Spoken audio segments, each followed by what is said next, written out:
Hello, everyone. Happy Thursday. Welcome to this month's episode of Achievement Chasers, where Dude and I talk about our achievement hunting over the last month. And it sounds like I have a lot more to talk about than he does.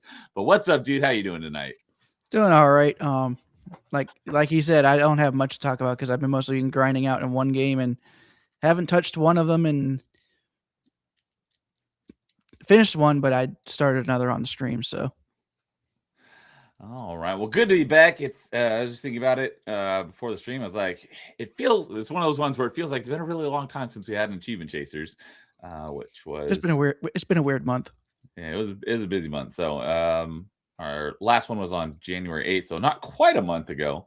But there's sometimes where we do it halfway through the month, which is what will happen next month, because we're doing Achievement Chasers next month on a specific day of the month because it coincides with a specific event happening next month. But yeah, it just feels like we've been a while, and glad to be back to talk about some more achievements. And my Carl and I started doing a Wednesday night stream, kind of similar to this, where backlog battle, where we just talk about what we've been playing. Whereas on our stream here, we talk more about the achievements. On that one, we just talk about more about the games. But we've decided to go on an every other week rather than every week. So good to be back here to talk about some more gaming related stuff because we didn't do it last night. So yeah, good to be back. Yep, definitely.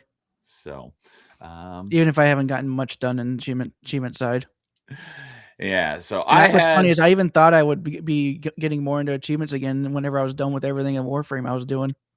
I'm even at a point in Warframe. I'm even at a point in Warframe where I'm only logging in to get the daily reward and then logging back out. Oh, so you're like literally just log in and that's it. Yeah. So, but with the game I didn't play this month, which was Expedition 33, I kind of feel like I have to like put all my attention on that game. So there's some times where I'm just like, I don't want to do that. I'd rather play something that I can just turn my mind off and maybe listen to a podcast or something. Yep, I totally get that. So along those lines, I did play. I'm not going to talk about it later, so I'll just talk about it right now.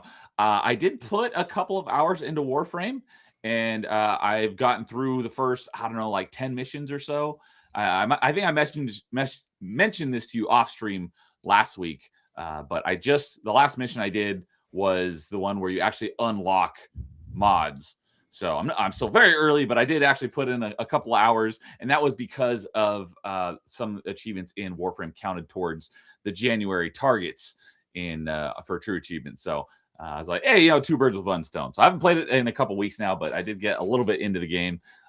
And then along the lines of playing something a little bit here and there, and like podcast game, as usual, I've been playing Tony Hawk Pro Skater 3+4 nearly every day for a few minutes, but I still haven't gotten any achievements in that game in a while because I'm just working towards beating the entire game with every single skater, and I'm still only like, I think, oh, you know what? Let's see here real quick. I am at 37%.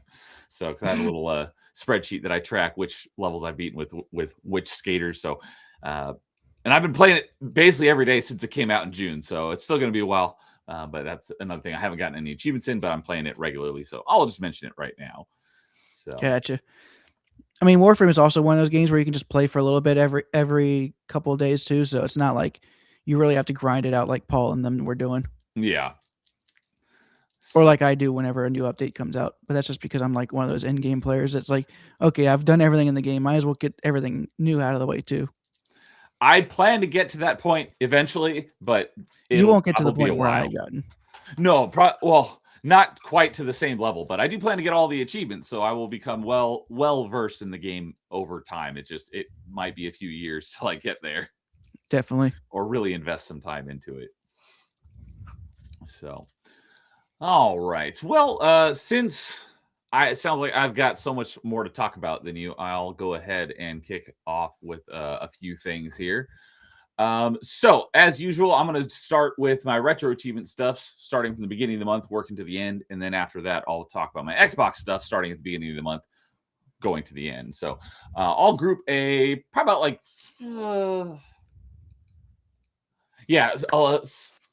my record achievement stuff is not a whole lot to talk about, or a couple games of the same thing. So I'll kind of go through basically all of my record achievement stuff, and then give you a chance. And then my Xbox games, I have more to talk about on each one, so we can kind of interject between some of those. So first thing I'll start off with is, in addition to, as I mentioned, I'm regularly playing Tony Hawk Pro Skater 3+4. The other game that I've been regularly playing since I started playing it in August is Mega Man Powered Up. And I do know that last month I talked about it on Achievement Chasers, because the I don't remember if it had come out of beta or not, but it's out of beta now. So a lot of games that have multi-sets, you can work on all of them simultaneously, which is awesome. But because of the multi-set release, I decided, because up until that point, I'd only done the 468 stage subset. But because of the multi-set release, I decided to go ahead and start the main set.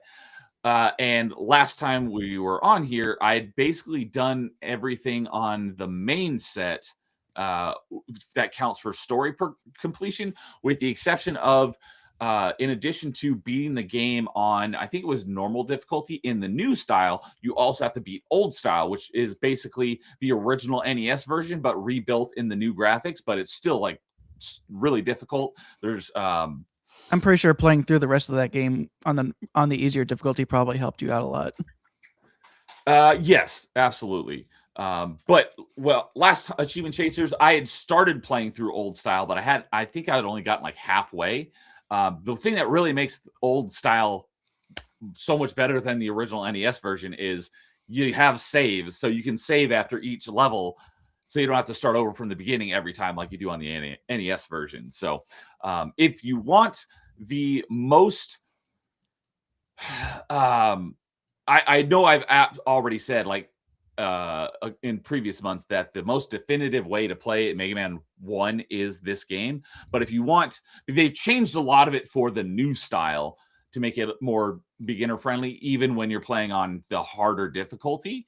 The hard, because like I said, there's easy, normal, and hard, and all that changes is what enemies show up and like how fast they shoot or how fast they move. But they've changed a little bit of the level design. It's still mostly the same, but they've changed the level design a little bit. The old style it looks like the updated graphics, but the level design, layout, and the enemy placements are like identical to the original NES version. So it's still very difficult, and you don't have some of the more modern conveniences that you can unlock in the new style, like charge, shot, and slide. So it plays just like the original one, just it looks nicer. So if you want the best package of playing the original version, it's the old style in Mega Man Powered Up, because it plays essentially the same. It just looks better, and you have the ability to save after each stage. So that's the biggest thing that makes it way better, in my opinion, just the ability to save. But I don't remember exactly how far I was, but I was a good chunk of the way through the game. I finished playing through old style, and I beat all the bosses, and I now have the story completion in the main set of Mega Man Powered Up. But it's funny that despite that, because the main set is 143 achievements, I still only have 59. I actually have more achievements in the perfect subset, where you have to get through an entire level without taking any damage, including the boss. And that subset, I have 74 achievements in. But there are 480 in that subset. So there's a lot more to get. But I do have more achievements in that perfect subset than I do in the main set, because there's so many. There's like the challenge mode, and there's just lots of stuff that I haven't done yet. So, but I have the story completion in it now. And feels like you're going to be tired of that game before you're done with it, just like Tony Hawk 1, 3, and 4. Could be. I haven't played it now in a couple of weeks, so it is on the back burner, but I do still plan to go back and do a lot more in it eventually. But I wouldn't say I'm burned out yet, but I have played it a lot, so it's just like I've had my fill for now. So, and the reason why I was like, you know what, it's time that I go ahead and beat old style, because the first subset that I did, the 468 stages, does not include old style. There's no achievements for it, which is why I did that set first. And that's the main reason why I also didn't do the main set, But with the multi-set thing, I was like, you know what? Screw it. I'm gonna go ahead and do it. But because I had been putting that off for a while, beating the old style and getting the story completion, I was like, all right, this is it. I'm gonna buckle down essentially, and I'm gonna beat the old style so I can move on, because there's another Mega Man game that was a PSP game that I had not played before, and I really wanted to get to it because I watched a few videos on YouTube, and some people are saying it's better than the game it's based off, the original game it's based off, and that is Mega Man Maverick Hunter X, and it is a remake of the original Mega Man X on Super Nintendo. It does the same thing like Powered Up does, doesn't it? It's similar. In that the stages are the same, the enemies are the same, but it has a more modern art style. The art style is most closely similar to Mega Man X8. If I was to compare the art styles of the Mega Man games, whereas the Mega Man Powered Up is like a cutesy chibi version. This one is not a cutesy looking version, but it does look better. It's not just as long as it doesn't have the sound design of X7. Yeah. But it doesn't have the pixel art of like the Super Nintendo games. It looks more like a more modern game. So the big difference between Mega Man Maverick Hunter X and Mega Man X is that once you beat the game, you unlock a new character to play through. But it's not who you would expect it to be, which is Zero, because by the time that this one came out, Zero had been playable in a bunch of games. So they did something a little bit different. And you actually unlock the ability to play as Vile, who's the purple guy that looks like Boba Fett. And I believe this is the only game he's ever been playable in, at least in a mainline, not mainline. But it's like the only game he's in it too, isn't it? He's in a lot of games, but he's always like an antagonist that you fight. Like he shows up in Mega Man X. I know he's in X1 and X3, but I don't remember if he was in X2.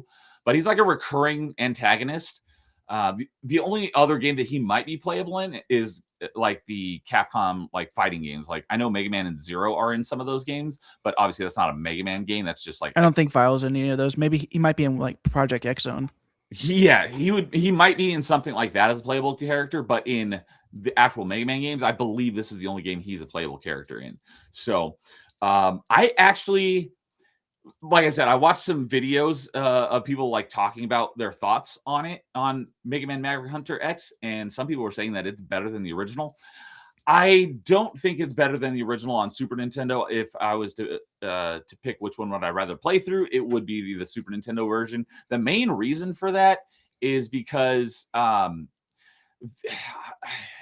don't really know how to describe it, but the dash ability seems to have like an input delay or something. So when you're trying to do a dash jump off of a wall, in order to because if you just don't do a dash jump, you just do a jump, you don't get very far. So a lot of times how you dodge attacks is you climb up a wall, wait for the enemy to go under you, and then you jump over him.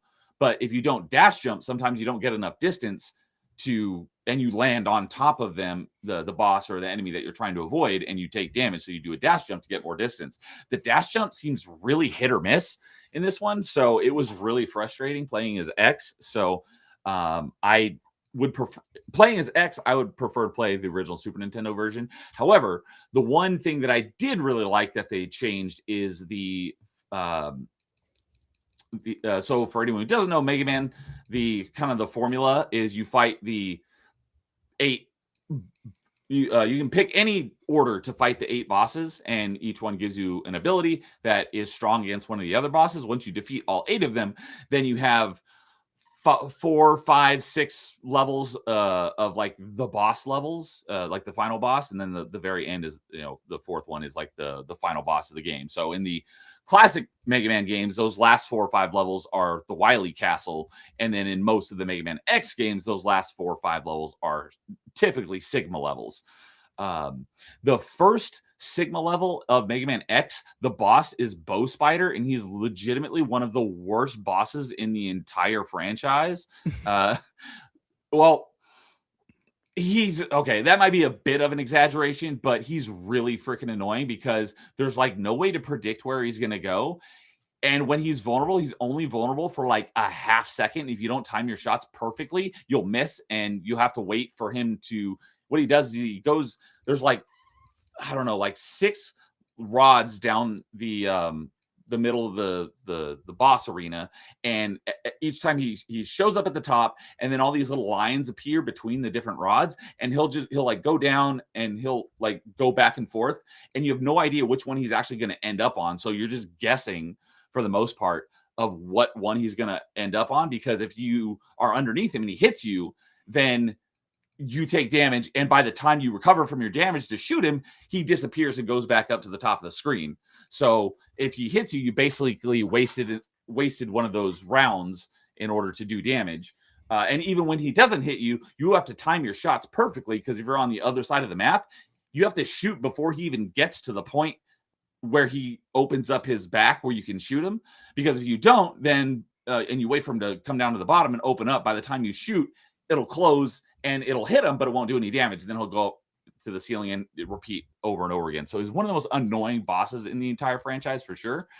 And but in Mega Man Maverick Hunter X, oh, that's the other thing, is that as he takes more damage and the closer death he gets faster and faster. So it gets even harder, and he does a crap load of damage. So meanwhile, I think we got a Dokkan raid. I'll mention that in just a moment, but he does so much damage that you can't even get hit by him that many times before you die, even if you have like the armor upgrade. So the Mega Man Maverick Hunter X version, he doesn't speed up as he takes more damage, and the spot on his back stays open longer. So it's a much more manageable fight. So that's the one improvement that I think the Maverick Hunter X does over the original. But everything else for Mega Man, I prefer the original Super Nintendo version. But I see that Paul is in chat with a Hadouken raid. What's up, Paul? Good to see you, buddy. Thanks for the raid. I appreciate it. Hope you are doing well, and hope you had fun streaming whatever it is you were streaming. I believe I saw that you were doing some Witcher 3. Part 21, I think, is what I saw. So there's a reason why I don't know stream open world games like that outside of Elden Ring. Yeah. That's a long game, so it makes sense on why it would take so long if you're doing it, especially if you're only doing it on stream. So good to see you, Paul, buddy. Hope you're doing well. So, but yeah, so as I mentioned, the other half of the game is that once you beat it, you unlock Vile, and how he works is a lot different than Mega Man, in that you don't have a dash, you can't cycle through different weapons, but he has 3 like categories. So at the beginning of each level, you select which item you want in each slot. So you have like your arm cannon slot, you have a shoulder cannon slot, and you also have like a grenade that you shoot out of your knees for some reason. And each boss you kill gives you more items to choose from, but each one of those has a value.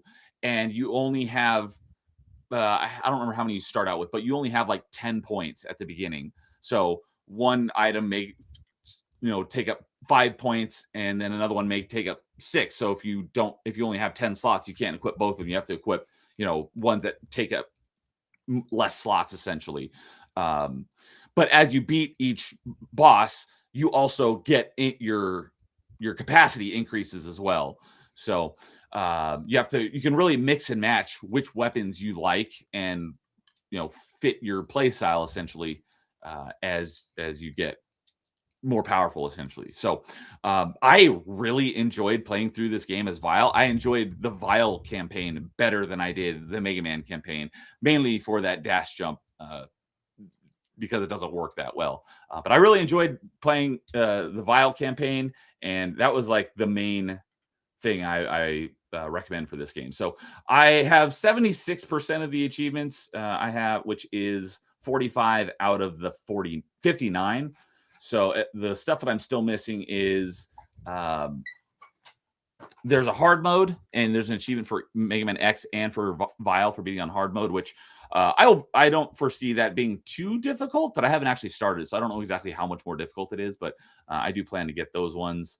And then there's a bunch of random achievements for beating certain levels with certain conditions. Makes sense. Like defeat. Oh, that's one of the other thing that it was kind of cool was that, because as I mentioned, through the Mega Man games, at the final boss is typically Sigma. since Sigma and Vile are both bad guys, essentially, when you're playing through the Vile, the final boss is not Sigma. The final boss is you're fighting both Mega Man X and Zero at the same time. Although it's not exactly like 1v2, although it's more of like they take turns, but they both have their own health bars. So you have to defeat X and Zero on a single bar of health of your own. But sometimes they'll come in and they'll do like a combo attack. So it's Marvel versus Capcom style. Kind of. So like there's one attack where X will be on one side of the screen and Zero will be on the other side of the screen, and they'll both shoot at you. So you have to like dodge both of their attacks. But other than that, it's like one will show up and fight you for a little bit, and then he'll warp out, and then Zero will come in, and they'll kind of jump back and forth. So that was a pretty cool boss fight, the final boss fight of the game. I thought that was the second to last level, and I was going to fight Sigma after that, but no. Once I beat them, which was a tricky fight, it took me a good number of tries in order to beat them.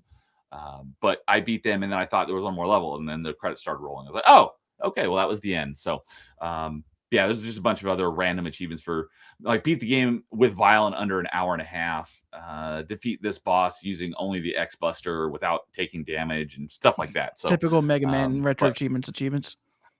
Exactly. So I moved on from it for now. I will come back to it later, but it was great. But I liked, like I said, I liked the Vile campaign a lot. But if I had to pick between playing this one again as Mega Man or playing the original one, I would pick the Super Nintendo version because I like that one better. So let's see here. All right. I talked about that a little bit longer than I thought I was going to. So I've still got, let's say, two. Actually, one more thing here I'll talk about before I move on to another one is because it's also in the vein of Mega Man. After I beat Mega Man Maverick Hunter X, I started playing Mega Man Zero. I got 4 achievements in, and I decided, you know what, I deleted it off my profile because I was like, I'll come back to this later because I need to focus on getting through Zelda games because of what's going to be happening next month. But briefly, the little bit that I did play Mega Man Zero, because that's right. I don't think there's any Mega Man games on Wii. There were on. Oh wait, right. Like there were the WiiWare, so we could actually see. Yes. We could actually see 9 and 10 and getting achievements. 9 and 10, our achievements are in the works. So that's also why I plan to get through the rest of the classic ones. I already did 1 and 2, but I need to do 3 through 6 on NES, and then 7 on Super Nintendo, and then 8 on PlayStation 1. So that I'll be ready for 9 and 10 when they release on Wii. But I wanted to hurry through Mega Man Maverick Hunter X. I've been looking forward to playing through the Mega Man Zero games again for a while. And but I played, I don't remember if I played all of them or just some of them here and there, emulated like way back in the day, like a long time ago when I was just discovering emulation.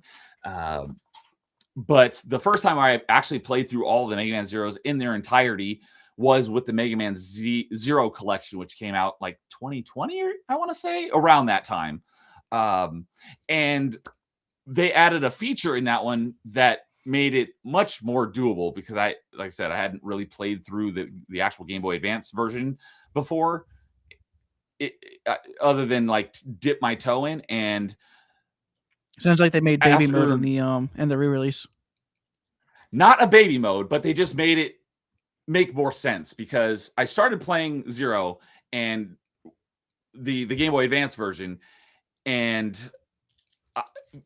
this is partially why I decided to delete it and put it off, is because they made some really, in my opinion, really terrible design decisions, because Mega Man Zero is essentially an open world Mega Man game, where in that you have like your home base, but you can go up the ladder and you can go wherever you want at any time, essentially.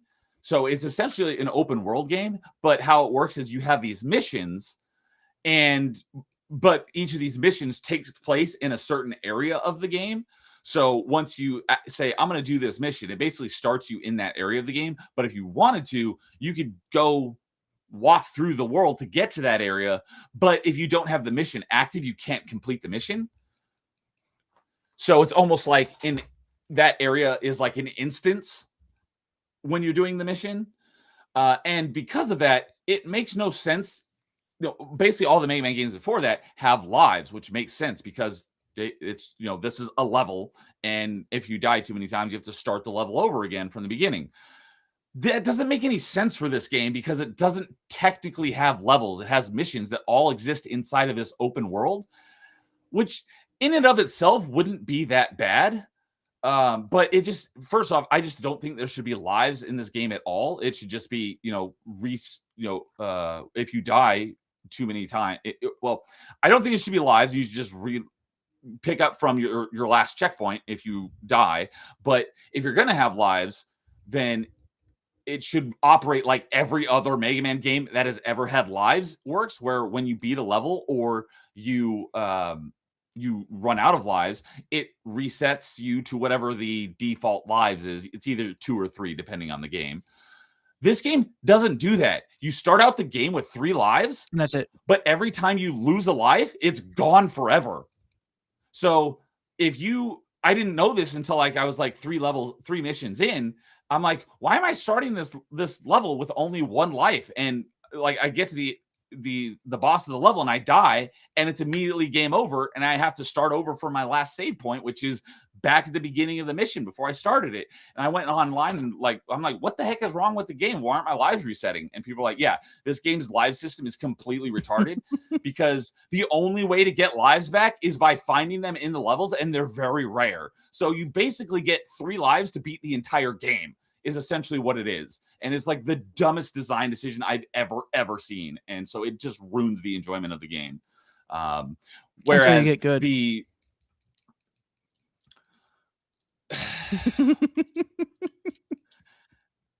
And I'm not a Mega Man master, but I've played a lot of Mega Man games, so I'm good. And it's just so frustrating because I'm still early, so I don't really have many of my upgraded abilities. I'm still super weak. And that's another thing that Zero introduces is enemy bosses will have multiple health bars, and you still start out with a tiny one. And so you only take 2 or 3 hits and you're dead.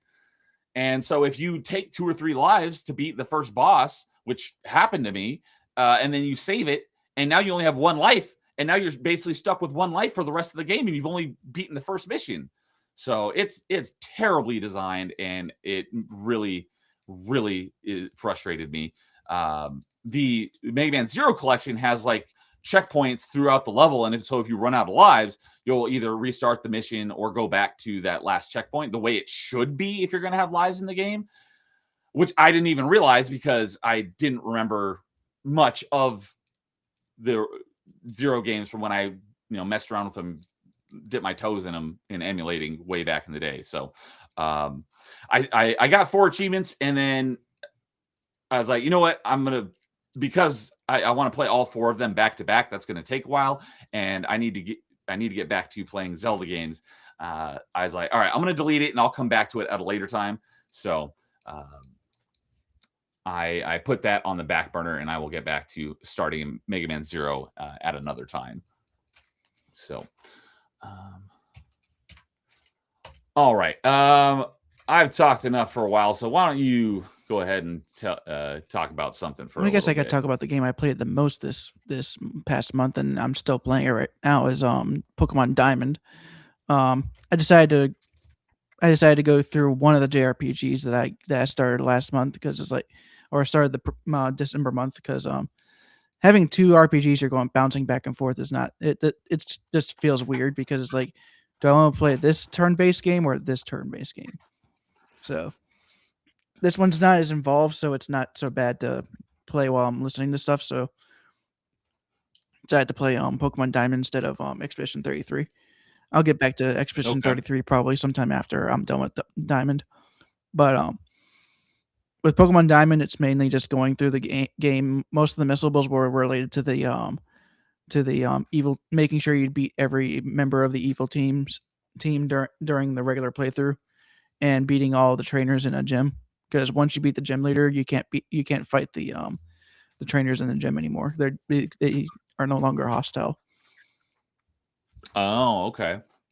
So those are missable. And then there was achievements for each of the gym leaders where you had to beat them with this many like specific amount of Pokemon and having your level be under a certain level. So that's a Okay. typical Pokemon set challenge.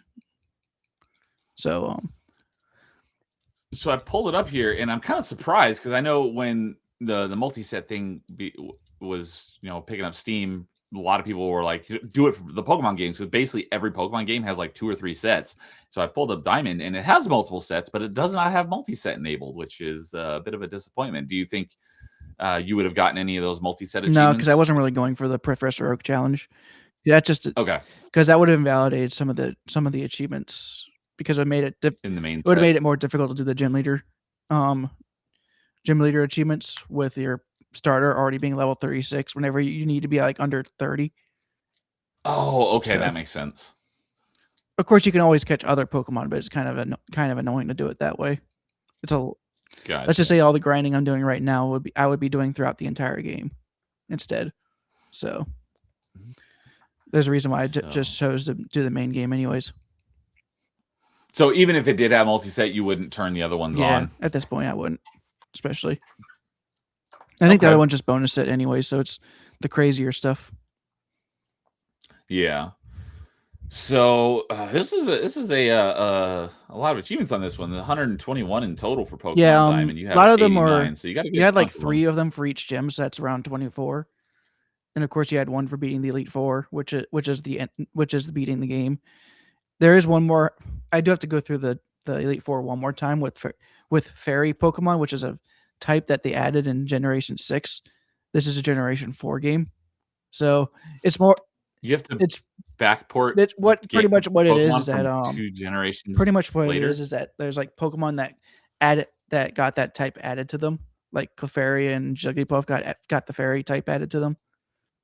Oh, that's why you like put it in air quotes, because they're not actually that type, but in later games they're classified as that type. So you have to use those ones that exist in this because game. Because Fairy type is actually strong against the champion's signature Pokemon Garchomp, which is Dragon. The reason why they added the Fairy type was to bring Dragon types down a peg, because they were in the competitive scene. They were overpowered in Gens 4 and 5. Okay. But this game actually has for the like, you know how like there's always like that third Pokemon game in a set, like red, blue, and yellow. Red and blue had yellow, and then Generation 2 had crystal. Well, they actually did a pretty good job with some of the post game content in this game, because once you're done with the Elite Four, there's an entire new section of the map that you couldn't explore until after you beat the Elite Four and gain the national decks. Pretty much, you have regional decks that you use throughout the entire main game, and then you normally gain the national decks after you beat the Elite Four, and that allows you to see a Pokemon that aren't from that region. So like with the third generation games, you wouldn't see the starters from Generation 1 and 2 until you found a way to trade them into Generation Ruby and Sapphire. That makes sense. Because this one, Diamond. Oh, this is DS. I was thinking this was GBA. No, so GBA only had one generation on it. Okay. Actually, it wasn't until the DS that they actually did a second generation on the same console. Okay. Because the original was more Game Boy, and then the second one was more Game Boy Color. Right. And then of course Gen 3 was all GBA. Gen 3 was GBA, so then this one is Gen 4. And Diamond, is that like the definitive version? No, Diamond is one of the main 2 that they started with. Okay, it's Diamond and Pearl, right? And then is the definitive one Emerald? Platinum. Platinum. Emerald is the that's Ruby and Sapphire. Ruby and Sapphire. That's Gen 3, right? Yes. There we go. So I'm starting to get some of this Pokemon stuff down just a little bit. So and with Gen 4 they also did the Gold and Silver remasters as well. Although I think with Heart those Gold and Soul Silver. Thing is though, I think I'll be waiting on that RA set because they're still merged, and recently they've been demerging Giving each their own set. Yeah. Yep. Yeah, because I know they did that with Blue recently. Yep. So because of that, but some of the things like one thing with trading between generations, like I told you beforehand about the Gen 1 to Gen 2 with the time machine. That's how they did the trading with that. Yeah. But between Gen 2 and Gen 3, they couldn't do the change because they made a very big change to the hidden values that you don't see on the Pokemon. Because for every Pokemon has IVs, which are inherited values, and those numbers are on each stat, and that's between 0 and 31, and those are set on the Pokemon as soon as you find it. So it's like this Pokemon is this good in this stat pretty much. So you don't want a Pokemon with a bunch of zeros. You want a Pokemon with as high as you want to try and get 31s as much as possible. Right. So, of course, that makes the competitive scene make it so that everyone just hacks their Pokemon at this point, because it's kind of hard to breed that in. Although they've made it easier in later generations, but to max out the IVs. But the other hidden stats was effort values, which are EVs. In Gen 1 and Gen 2, they went from 0 to 65,000, whatever the number was for the 16-bit, I think, number. Okay, yeah, I know what you're talking about. Yeah. But pretty much I don't know how it that's Restream acting up. It's been doing that a lot lately. Wait, did it to both of us? No, it just did it to you. Okay. It has done it to me, but I don't know what. I was on the stream when it happened to you. What the heck the deal is Prime with 4 Restream lately? Yeah, I did that a bunch during our Prime stream. It did it the other night during Top 5 a few times. I don't know what the deal is with it. But yeah, when going back to what I was saying, like effort values that they're in Gen 1 and Gen 2, you could max. And what the thing is though, between that 0 and 65,000, every stat could go up to 65,000. And so pretty much you could max out your stats for every Pokemon. It just took very long to grind out. It sounds like it'd take a while. There is an achievement for doing that in Pokemon Red, and it takes you at least an hour when you're at the highest speed. Just grinding up Pokemon in the last area. Yeah. Because what it does is it takes the base values of your opponent Pokemon and adds them to the effort values of the stats on your Pokemon. So like you're only adding like 100, 150 maybe per stat per fight. So you can see how that 65,000. It takes a while to get to 65,000 for that. Sounds like it would take a very long time. So what they did was in Generation 3, they changed the mechanics. So now every Pokemon has a specific amount of effort values they give to your Pokemon when you beat it, but each stat can only go up to 255. But it only gets divisible by 4. So effectively, you really only need 252. Because 255 is not divisible by 4, and you're wasting 3 effort values there. So, what the purpose of that is that and also the one other change they made to it is that you can't max out every stat. The max effort values you can have on a single Pokemon is 510. So you can't just like max out every stat for that Pokemon. You gotta choose which stat to work on. At least if you're doing it specifically for effort value training. Like when you're playing the game, you don't really notice it. Right. But that's for the more on the competitive side of the field. So, but because of that change, that you couldn't really move Gen 2 Pokemon to Gen 3 because it was a very big change in the background. Gotcha. Yeah, a lot of stuff under the hood that makes it kind of incompatible. Yep.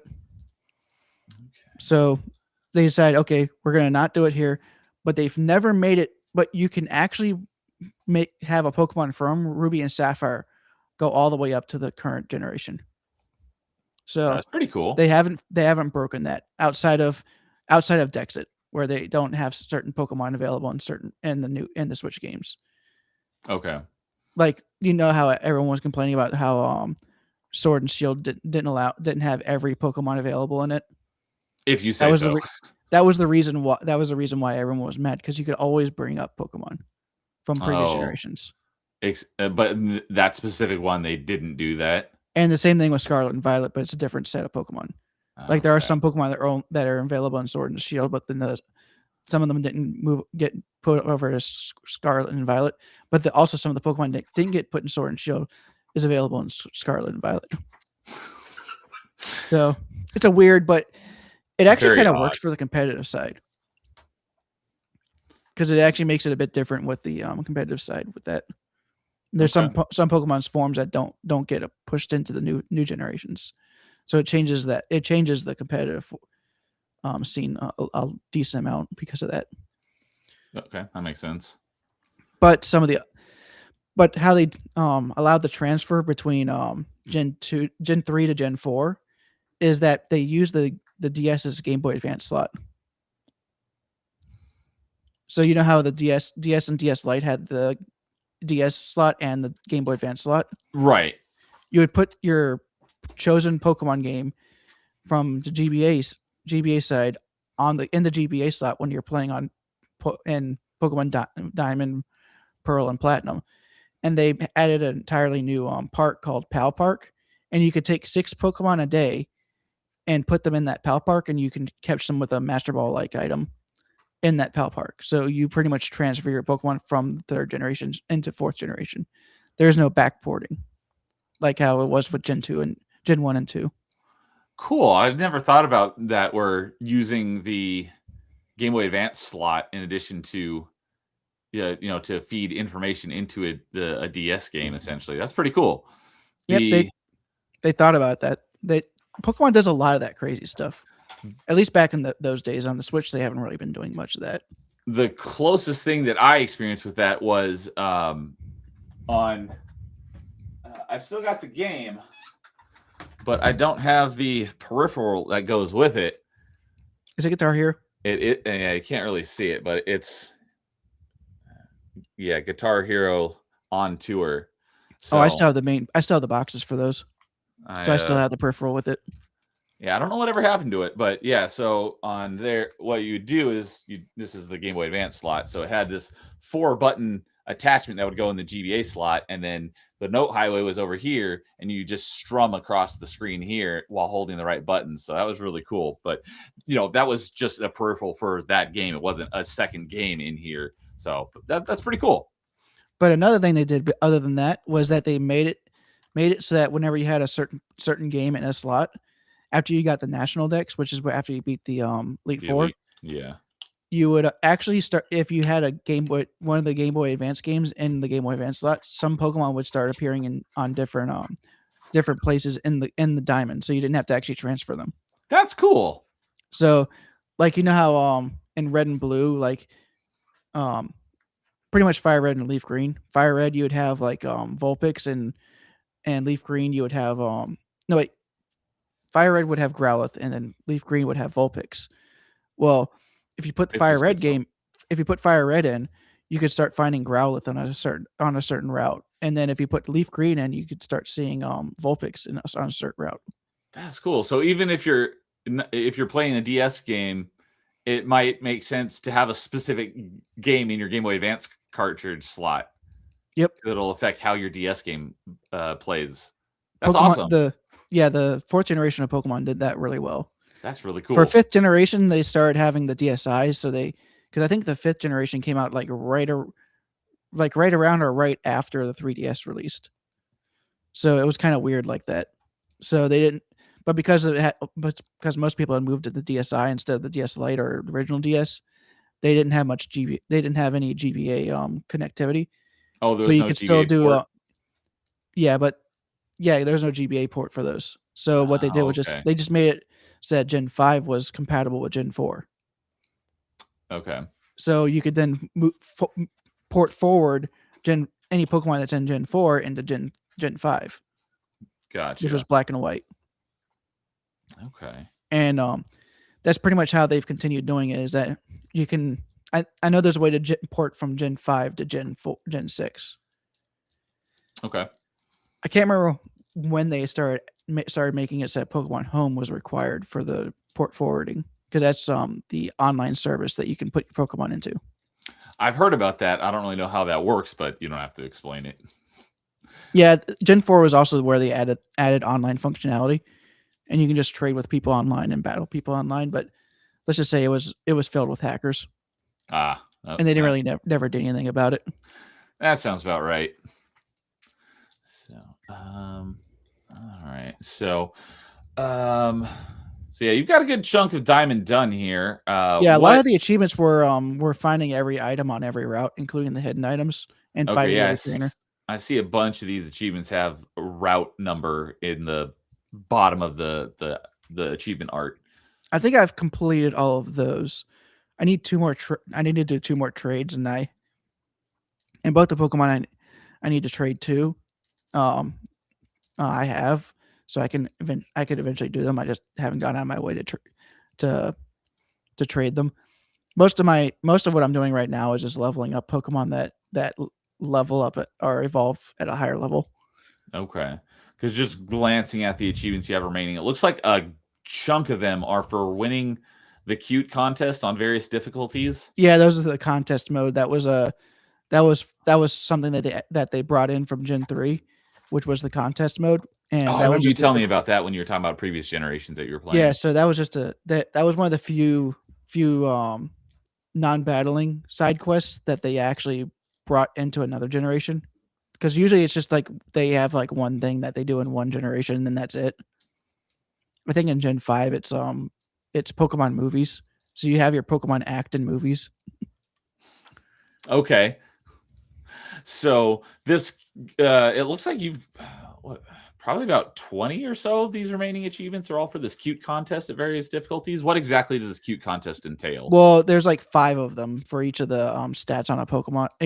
Each of the contest stats, and every move has a different mechanic in the contests. Like there 5 are cool, beauty, cute, smart, and tough. And I think there's 4 rankings for each one. Okay, so yeah, cute contest, cool contest, beauty contest, tough contest, and smart contest, and different difficulties to earn different items. And I'm looking at one of my Pokemon right now.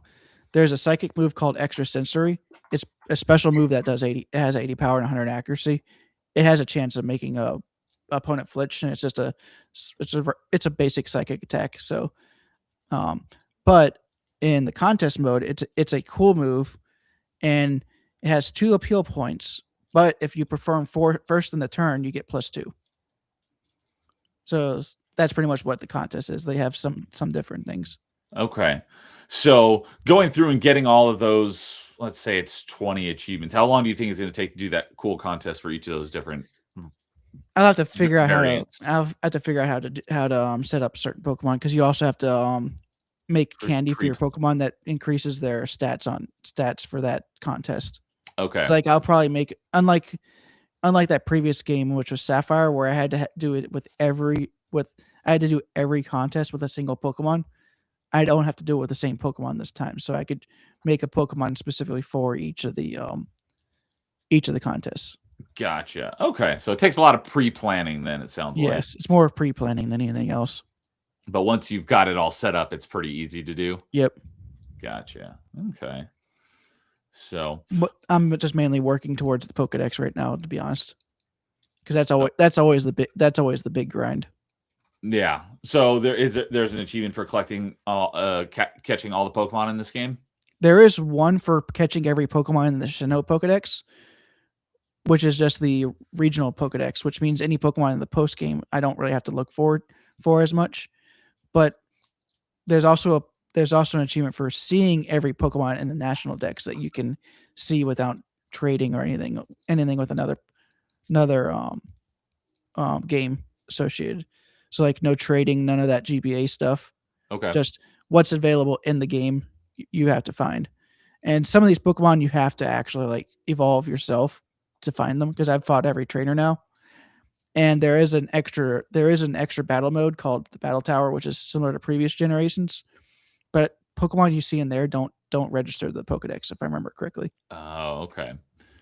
So, of the achievements you have left, do you think just catching all the Pokemon is going to be the trickiest one? That one's mainly going to be the big one, yeah. Okay. Because I've also been having a hard time with emulation, because there's another side mode that they added called the Underground. This is like supposed to be like the multiplayer thing, but if you just like by yourself, you don't really notice anybody. So, but because it still has to turn on the Wi-Fi portion, I still have issues getting into the Underground on my computer. Oh, okay. Gotcha. So I got to figure that out. In worst case scenario, I put it on my phone and play it on a phone emulator. Hopefully you don't have to resort I mean, to that, it uses the touchscreen during that mode more, so it's not too bad.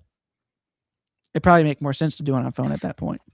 Okay. But it's not like precision type. It's like, oh, hey, here's this wall that I want, because when you're in the Underground, you're digging in the walls to find stuff like you find evolution stones, you find fossils, and I gotta find at least 6 different fossils to get all the Pokemon seen. So, and let's just say a couple of those are rare and they're gonna be a pain in the butt to find. Okay. So yeah, because you've already got. Because there was 3 fossil Pokemon in the first generation, and each one of those has their own fossil.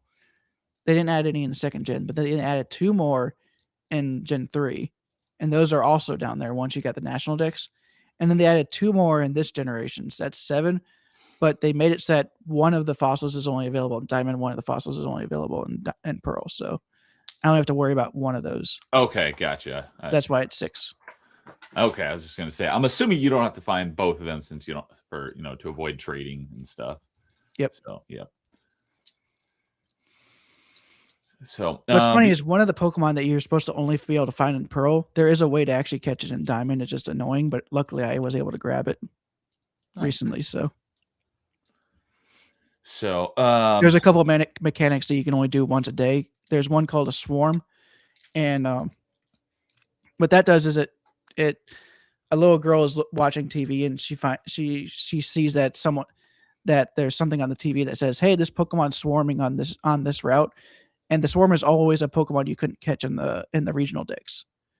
So you just gotta hope that you get one that you haven't already gotten before. Okay.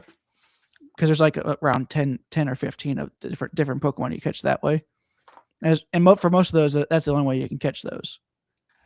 Actually, what's funny is Rattata and Pidgey, which are 2 of the earliest Pokemon you find in Red and Blue, are in that swarm mechanic. Because they're not really native to this region. Oh, okay, that makes sense. But because this one has its own bird Pokemon that's normal flying, they tend to always love adding those. I think the only generation that didn't add one like that was literally Generation 6. Okay. And there was a fire flying bird that you find early on. Gotcha. That's swarm mechanic, and then the other one that you can only do once a day is the Pokemon Mansion, which is a mansion on one of the routes. And in the mansion, there's the owner of the mansion has a trophy garden that has grass that you can find Pokemon in. Once you got the National Dex, he starts gloating about how there's a Pokemon that he saw in his garden. Apparently, it wasn't there.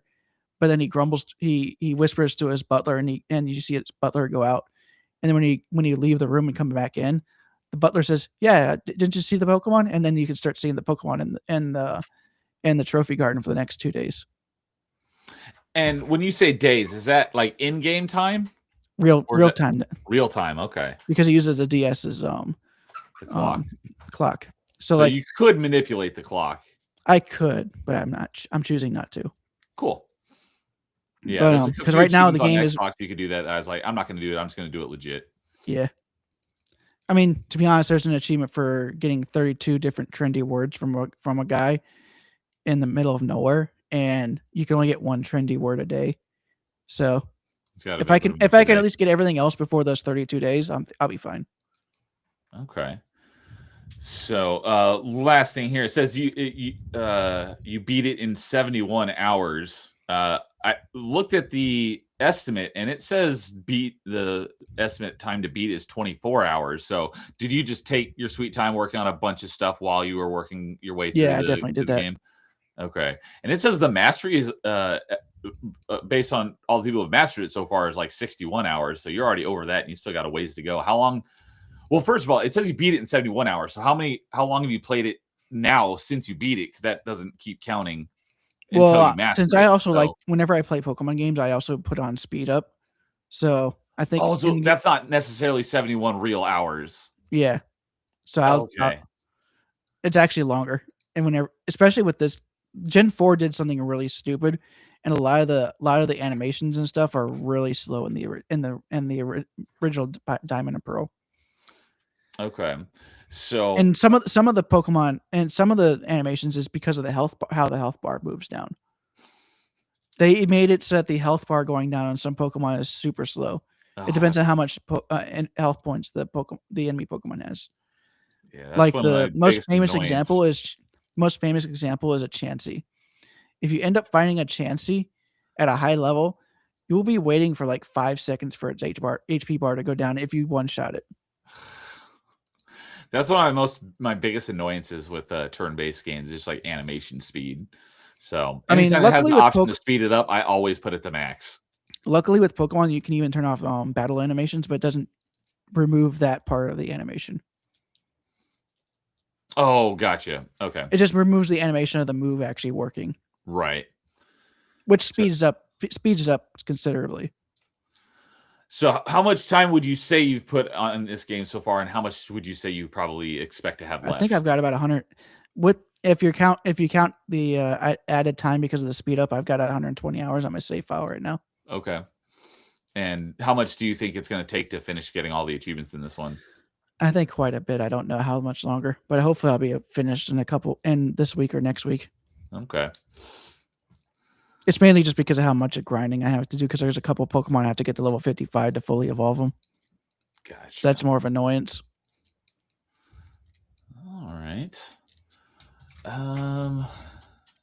Anything? Any last thoughts on Diamond? Not that I can think of, because I think Pearl is a bit more robust with its achievement list, but this one seems to be this one's pretty big too. So, did you say Diamond is that the one that they're still like separating? No, Heart Gold and Soul Silver is the one that they still have. Okay. Together. So, Pearl already has its own set. Yes, and so is Platinum, which is the third game. Okay. Are you planning on doing those ones eventually as well? Eventually, just not anytime soon. Yeah, it's like you probably had your fill of Pokemon for a little while. Yeah, definitely. Just like I am with after I'm done with a Warriors game. Yeah, exactly. Although Pokemon games don't nearly take as long. Right. So, all right. Well, I saw it. It came in a little while ago, but I wanted to didn't want to disrupt the conversation. But I see Nightmare hopped into chat saying, "Hey guys, what's up, Nightmare? Good evening, buddy. You had a great stream earlier today. Talked about some dark stuff, but good to be informed." And says, "So done that Pokemon doesn't do the definitive versions now. So what was the last one that did like that? They released two at once, and then later on they released like the definitive version. Do you know Technically, when the last one I think it's actually the 4th generation was the last time they really did that. Okay. Because what's the current generation? Current generation is 9. They're talking about Gen 10 next, which is going to be really weird because it's going to be the first generation that's actually like double digits. So which one is 9? Scarlet and Violet. Scarlet and Violet. Okay, so. But wow. The reason why I think they don't do definitive editions anymore is because of DLC. Because they can also sell the DLC twice.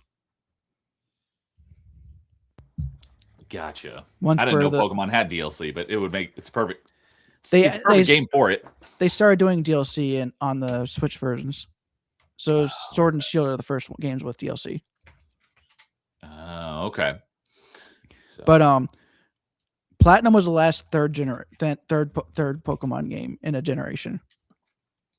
Platinum. But they did do something interesting with Gen 5 and Gen 7, where Gen 5 they did Black and White, and then they did Black 2 and White 2. Yeah, I do know about. And actually, Black that. 2 and White 2 are actually direct sequels to Black and White. Okay. So it actually makes a bit more sense there. And then with 7th generation, they did Sun and Moon, and then Ultra Sun and Moon. But Ultra Sun and Moon, Ultra Sun and Ultra Moon are not sequels. They're actually like retellings of the same game. So like they changed the story a little bit. Gotcha. I was going to ask about that because I knew. And actually, some people prefer the original story than the sequel story. Okay. Or the Ultra story, because they actually did something interesting with the Sun and Moon, where they actually made a woman the villain. And it was because her and her husband were like researchers, and her husband ended up going into a different dimension and getting stuck there. So she became the villain of this with this team because she wanted to go get her husband back. Okay. It got to the point where she was so obsessed with it, she even neglected her 2 children. That's not good. Nope. And Twitter, if you show that character off on Twitter, people still call her a child, even though she's a 40-year-old woman with 2 kids. All right. So, and we also had Ariana Floyd hopping in chat saying, hello, boys. Good evening, Ariana. Good to see you as always. So, all right. I'll go ahead and finish off my retro achievement stuff. It's 3 here, but 2 of them are the same. So I think I touched on this a little bit last episode of Achievement Chasers, but I don't know why I did this because of how much I disliked this game when I played it originally for the first time about this time last year, being the original NES Metroid. I played that about this time last year. And then for some reason, I felt compelled to play it 2 more times. So I played through the classic NES series Metroid, which is the Game Boy Advance version, which if you're going to play the original Metroid, the best one is by far, hands down, Metroid Zero Mission. But if you do feel so compelled to play the NES version, the best version to play is, well, there's still one more version I haven't played yet. But that's the one in Zero Mission. Yes, so it exists as the NES version exists in Zero Mission. I've not played that version yet because that version does not have any retro achievements yet. If it gets retro achievements, I'll probably play it again. Maybe now with multi-set available, they might actually do it. It has multi-set. I'm pretty sure it has multi-set enabled for that game because I think that there's a minimalist play run. Makes sense. Now I swear I saw a multi-set for it. Let's see here. Nope, never mind. It does not have a second set. So I was just getting mixed up with something else. But yeah, if they do, I bet if it does get a subset, it'll be multi-set available, so you don't have to patch your ROM or anything. So with that said, I have not played the NES version inside of Zero Mission, but I just say play Zero Mission because that game is fantastic, and that's definitely the best way to play the original Metroid. But if you want to play the NES version, there's 3 versions that I've played now. I played the original NES version last year, and then this January, I did 2 more versions of it. So I played the Game Boy Advance version, and I also played the GameCube version, which is unlocked from within Metroid Prime. That is definitely the worst version to play because it has like weird graphical glitches, and sometimes enemies don't even appear on screen, even though they're there. So you can take damage from literally nothing. And the character. And you also have to remember the controller people had to use for it. Playing an NES game with a GameCube controller. Yes. So that's obviously the hardest one to access because luckily there is the Hori controller now that you can get nowadays, but that one's pretty hard to find. I'm not familiar with that one. It's literally a Super Nintendo controller built for the GameCube with the GameCube button layout, but it has the D-pad. It has the D-pad. I've never seen that before. If I was in a place where I could actually do typing and all that, I would, but I can't type right now because of the way I'm set up right now at the moment. Gotcha. But yeah, the GameCube version is the hardest one to access because in order to even unlock it within Metroid Prime, you have to Game Boy Advance link to a completed save file of Metroid Fusion. So it's just a hassle just to get it unlocked in the first place. But that is definitely the worst version. There's all sorts of weird glitches with it. But I played through that one and beat it. But I did that one after I did the Game Boy Advance Classic NES series version. That's of the 3 versions that I played, the Classic series version is the best one. Because so I rated it a 0.5 point higher than I rated the NES version because it's legitimately the exact same game. The only difference is you don't have to remember these or write down these super long convoluted passwords. It'll save it for you, so you don't have to write down or remember anything. So because of that alone, I gave it a slightly higher score, and that is the best way to play the NES version of the original Metroid. So I played. By the way, just to let you know, since I actually did do one of the sets for one of the classic NES games, it is actually an emulator on that Game Boy Advance, because whenever I went from the NES game to the classic NES, I was able to lift up the entire list straight and put it on the classic NES game once I figured out where the addresses were moved. Oh, okay. Because if it wasn't emulated, it was basically rebuilt. You're saying that they would be in different spots. Yeah, but because it was a completely emulated game, it was like, oh, I found one. Now I found them all. Very nice. That makes it a lot easier. Yep, definitely. But to be honest, nowadays I would probably suggest that they would just make the classic NES games work towards the NES sets, if that makes sense to you. Make them point to the same set. Okay. Because it's like they're not really different games. Right. Yeah. There's no difference in the game of like where stuff is located and everything. It'd be like playing a 360 game on an Xbox One. You're still getting 360 achievements. You're just getting the Xbox 360 achievements, but you're playing it on Xbox One. Right. That's a good way of putting it. So Crazy Landlord's in chat. What's up, Crazy Landlord? Good to see you, buddy. He says, isn't there an NES and Super Nintendo controller for Switch? I believe Yes, there's at least one of those, if not both. No, they made one for every console that they put on the Switch online service. So they've got NES, Super Nintendo, N64, and GameCube controllers. Okay. Well, there you go. I don't know, because I only have a few Switch games, and I don't really play a whole lot of stuff on Switch. But anyways, so for the classic NES series Metroid, I beat it, but I don't have the story completion because the designer of this achievement set, I might have mentioned this last month, but Gal416, who I played a bunch of his games, and this is the only one I really have an issue with, made the genius decision in order to beat the game or get the story completion, you have to do it all in one sitting, because the story-based achievements require not using passwords, which means you have to do it all in one sitting. So if I play a little bit and then shut it off and then come back and load in my password to pick up where I left off, it disqualifies you from any of the some of these story-based achievements, because what are marked as the story-based achievements in this one is obviously you have the achievements for getting like each of the upgrades, but then there are achievements for reaching Hideout 1 and Hideout 2, which those are the areas where Ridley and Kraid are in. I just don't remember which one's in 1 and which one's in 2.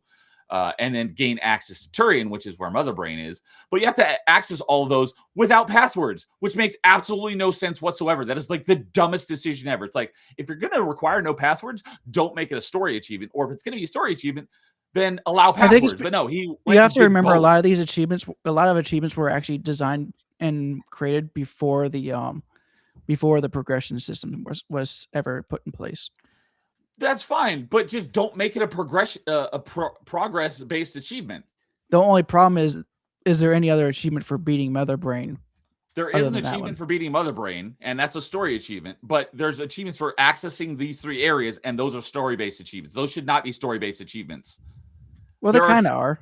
There are 3 sets of achievements for this game. Like I said, there's the original NES, there's the Game Boy Advance version, and the GameCube version. And this is the only one that has, because all 3 of them have an achievement for each of those areas. This is the only set of those 3 that is a story-based achievement. So if you don't get these without using passwords, which means doing it all in one sitting, you don't get story progress and you don't get story completion. So it pisses me off that he made this stupid decision to make these not allow passwords, because it's completely arbitrary. Like, why not allow passwords when I have to get all the rest of these achievements?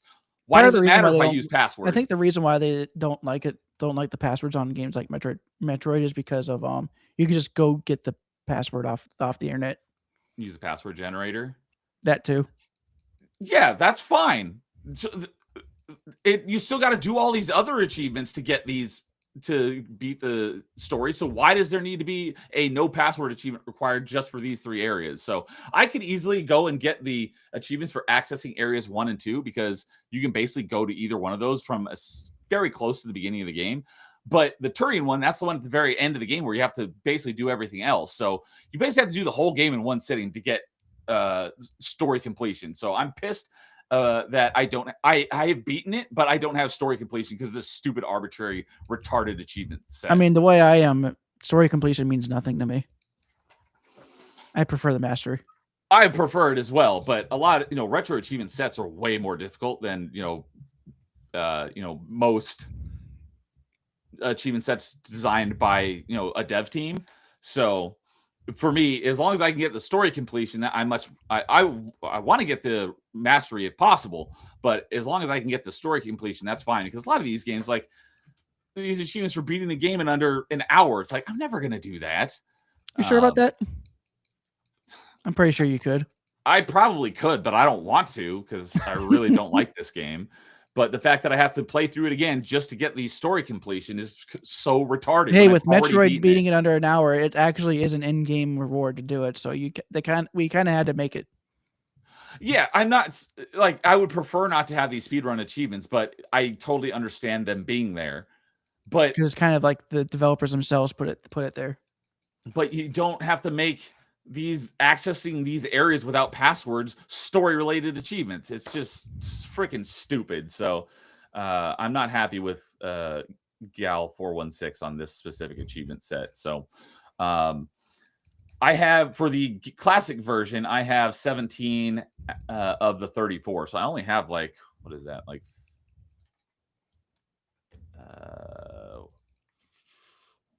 I only have 50% of the achievements on the classic set, and I don't even have the story completion because of that stupidness. And I don't know if you noticed this, but I think they just recently changed how retro points work. Oh, I did notice that today. My ratio went up a decent amount without me doing anything. So I was like, why did I just go up from like a 6.4 to a 6.8? So they recently made some changes. By the way, I've not been on the main page. My top 5 games, 3 of them are Dynasty Warriors. They're all like over 10 times. So like Dynasty Warriors 3 Extreme Legends for me has given me retro points for 65,000 points now. Holy shnikes. And then I just went to the main page and I see a Retro Points 2.0 rework is here. So I will read that after the stream. And then of course my second game now is actually a random N64 game I played, and I talked about a few months ago, and that was the Hercules game. Okay. Now that one gives me 2,000 retro points. So all right, well, I noticed that my ratio went up, but I didn't know why. So now I know why. I'll have to go read that after the stream and find out what exactly it is that they changed. I didn't look in the exact details, but because I don't really care that much about that stuff, I just care more about masteries than anything else. Yeah. So, so for the Game Boy Advance version, I've got those achievements that I'm ranting about. I still have to get the achievement for acquiring all the equipment. There's a couple of like sequence break achievements for acquire the various suit before the high jump boots, acquire the screw attack before the ice beam. Pretty much getting the various suit with the ice beam, pretty much. Yeah. Oh, here's another achievement that I will never ever get, and this achievement exists on basically every all 3 sets, is defeat Mother Brain without taking damage. I don't know how that's impossible, or how that's possible, because there's so many stupid little things shooting at you, and that's a long room that I will never ever ever get that achievement. I think with that one, it only starts whenever you start actually attacking. This one it does, but one of the other sets has an achievement for you have to get through that entire room without taking damage. You can leave and come back and try it again, but it doesn't matter how many times I leave and come back. I'll never be able to beat that whole room without taking damage. Will never happen. So, and then there's like 4 achievements here for speed running for 5.5 hours, 2.5 hours, at 1 hour. Complete the game without dying, and complete the mission, basically a minimalist run where you only get the required stuff. So, most of those achievements I won't get on the classic NES series, except I do plan to go back and get the story completion at one point. I just got to do it all at one go. And then the GameCube version, I have 17 out of 27 achievements, so I have slightly higher completion on that one. That one is 62%. And I do have the story completion on that one because, like a good set, the achievements for accessing each of those areas is not a story-related achievement. Oh, this is actually a subset, so it actually doesn't even have story completion progress. But I beat that one, and I don't know what the time limit is, but I got the. It's not usually that. It's not usual that the subset has a entirely different game. So yeah, subsets don't. Yeah, I forgot that subsets don't even have like story progress achievements, even if it's the exact same game. Subsets don't have that for some reason. So. Subsets, it's all or nothing if you for completion progress essentially, but they recently changed so it doesn't count against your stats. So I do like that.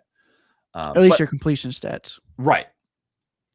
So I did get the achievement on the GameCube version for completing your mission fast enough to reveal Samus's identity. I don't know how long that is, but it shows her without her helmet at the end. I think it's like 10, 5, 3, and 1. Oh, beat it under 10 hours. Yeah, something like that. But yeah, there's a couple achievements for sequence breaking, get the various suit before the high jump, and defeat Ridley without taking any damage, defeat Kraid without taking any damage. Probably won't get that. Max out your missiles, cross the pit to turn without shooting either boss statue. I don't know how that's possible, but I haven't looked into it either. I could have swore that was more of a bonus set type requirement. Enter Turian, then reach the hallway without the ice beam. That would be a pain in the butt because that's where you're fighting all the Metroids and you're supposed to use the ice beam to freeze them. So without the ice beam, that'd be a pain. Clear out all Zebatites and destroy Mother Brain without leaving or getting damaged in the room. That's the one I was talking about. That's a 100-point achievement, and it's worth almost 7,000 retro points. Because that one is very. Was that the GameCube version? This is the GameCube version, yeah. Well, it also counts all the people who played Metroid Prime, the main game. Exactly. So, and the retro still hard, really hard achievement. Yep. Beat the game or escape Zebas with 800 or more remaining on the escape timer. Complete the game in the fastest time, essentially, which I think is that 1 hour achievement, and then basically the minimalist achievement again for beating without getting any of the optional upgrades. So. Yeah, so I went through and played through them again, and I'm upset that I don't have the story completion on the Game Boy Advance version. So, and then while we're on the topic of Metroid, is I went through and played the sequel. I played through Metroid 2 again, and because I had one achievement left, I'm like, I'm going to get that knocked out, so I got the mastery in it, and the last achievement I had in Metroid 2 was for beating it in under 3.5 hours or 4 hours. I can't remember on that one. You made the set. It's been so long since I've touched it too. It was a long. Let's see here. Let me pull it up here. Where the heck is Metroid 2? Metroid 2. There it is. It was 3 hours. So I went through and beat it in under 3 hours. I think my final time was 2 hours and 28 minutes. So I beat it by about a half an hour. And I was surprised when I first beat it the first time, about this time last year. I got the achievement for beating it under 5 hours. I think I did it in 3.5 hours. So I only had to shave off a half an hour in order to get that last achievement, but I shaved off basically a whole hour. So the only thing is that final boss is just, I talked about this on Backlog Battling recently, but the final boss in Metroid 2 is just talk about a difficulty spike. It's so much more difficult than anything else in the game so far. Even because when I beat it for the first time last year, I didn't know about the cheese method, essentially, where you go inside and bomb her from the inside. I just looked at the comments on the game page. Drop my baby Metroid off at a daycare. Gonna grab a smoothie. Hope nothing bad happens. That's funny. But yeah, I didn't know about the bombing the Queen Metroid method the first time I did it. So I just had shooting it with missiles, and it took me like 8 or 9 tries. I did it on stream, so I could go back and count. And it's like, when does this thing ever die? I basically ran out of missiles a couple times, and I still hadn't beaten. And I'm like, well, now I can't do anything because that's one of my issues with my biggest issue with the game is the Metroids are only vulnerable to missiles. So if you run out, you're screwed. But they did have a way of you getting out of the fight. If that happened, for the most part, not on the final boss, but they did have it on the final boss. You could actually go into morph ball mode and go under, and you would actually drop out of the arena. I did not know that. All right. Well, this time I knew that there was an alternate method to beat it by going into the Metroid Queen's mouth and bombing her from the inside. But even with that method, it's still a difficult fight. Because first of all, I had to figure out how to get inside of her to bomb her. And once I did, you still have to do it like 2 or 3 times to beat her. So it's still a tough fight. It took me, even once I figured out how to do it. Just remember to do that. Just remember that and whenever you do Other M again. No, not that. Whenever you fight her in Metroid Return of Samus. Oh, in the 3DS game. Yep. Gotcha.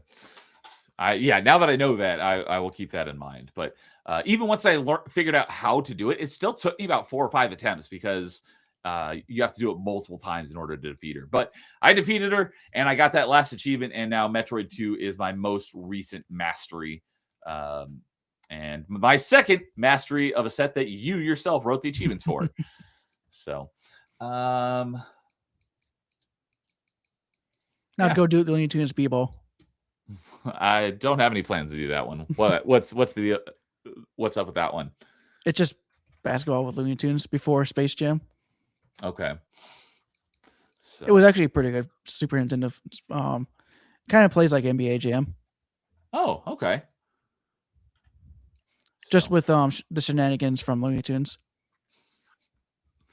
So, and Crazy Landlow said now they just need Wiimote and Wii U gamepad Switch controllers.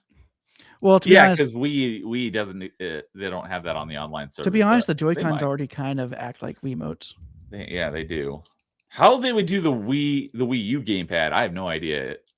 Without having an actual separate peripheral for that. How about only Switch 2 can do it, but you connect a Switch 1 to your Switch 2? I was just thinking that you'd have to have both a Switch 1 and a Switch 2 to do it. So, or at the very least, make it so that Switch 2 has to be the only one that could be like the primary, but then the Switch 1 could be a secondary for people who have one. Still, that would be cool. So it'd be like the Wii U, but instead of only having one gamepad, everyone has their own Wii U gamepad.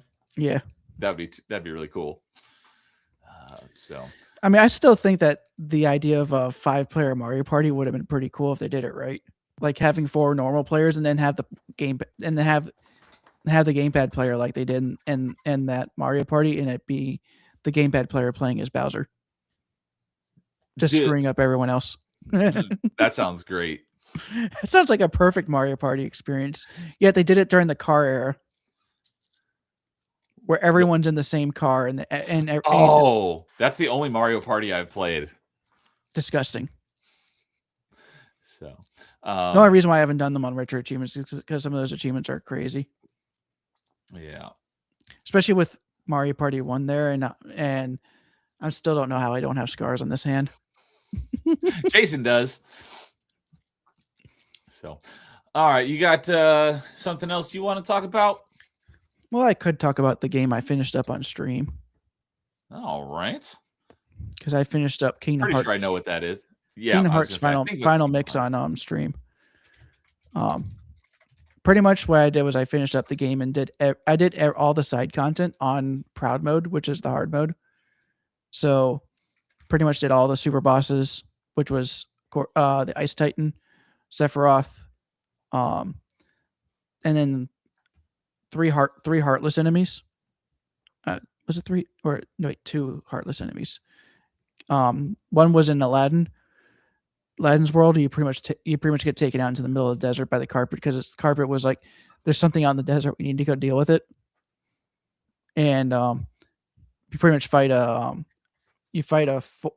six-armed mechanoid heartless, and that's an interesting fight. For phase 1, you pretty much fight it physically. You have to hit the orbs on its hands, and when you destroy both orbs, it goes into a down state.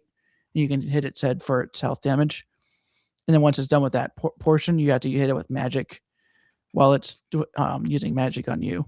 So, and then once you take down its magic shield with your magic, it goes into the same down state, and then it switches back to physical. So it just swaps back and forth between the two states throughout the fight. So, Not a terribly difficult fight. I think I died once to it. That was just because I didn't dodge one of its attacks very well. But the second time, I pretty much did it pretty easily. what platform is this one on? Everything. What did you play it on? I played it on PlayStation. Okay, because I was like, I'm looking through your retro achievements. I don't see Kingdom Hearts in any of your recent games. I'm like, where the heck is it? I'm like, oh, it wasn't a retro game. It was a more modern game. I mean, I could actually play this one on retro achievements too, but they got some insane achievements for some of those bosses. So you said this is Final Mix. What was that originally released on? It was just Kingdom Hearts. Final Mix is the international release. Remember, last time I told you that Square Enix during this time period, they would release a game in Japan, and then while they're localizing it for English speakers, they would add some content in. Right, I remember. Like usually bosses, and then that would be the North American release. But then they're like, it'd be kind of terrible if we didn't bring this content back to our homeland.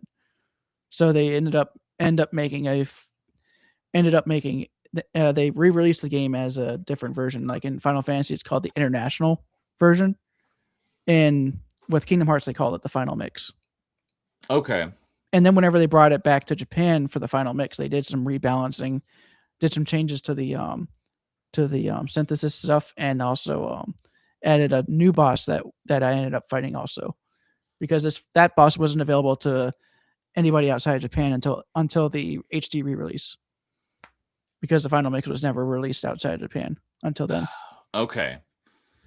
So, this was, you said you played on PlayStation. Which is it? I did the PS4 version. PS4. Okay.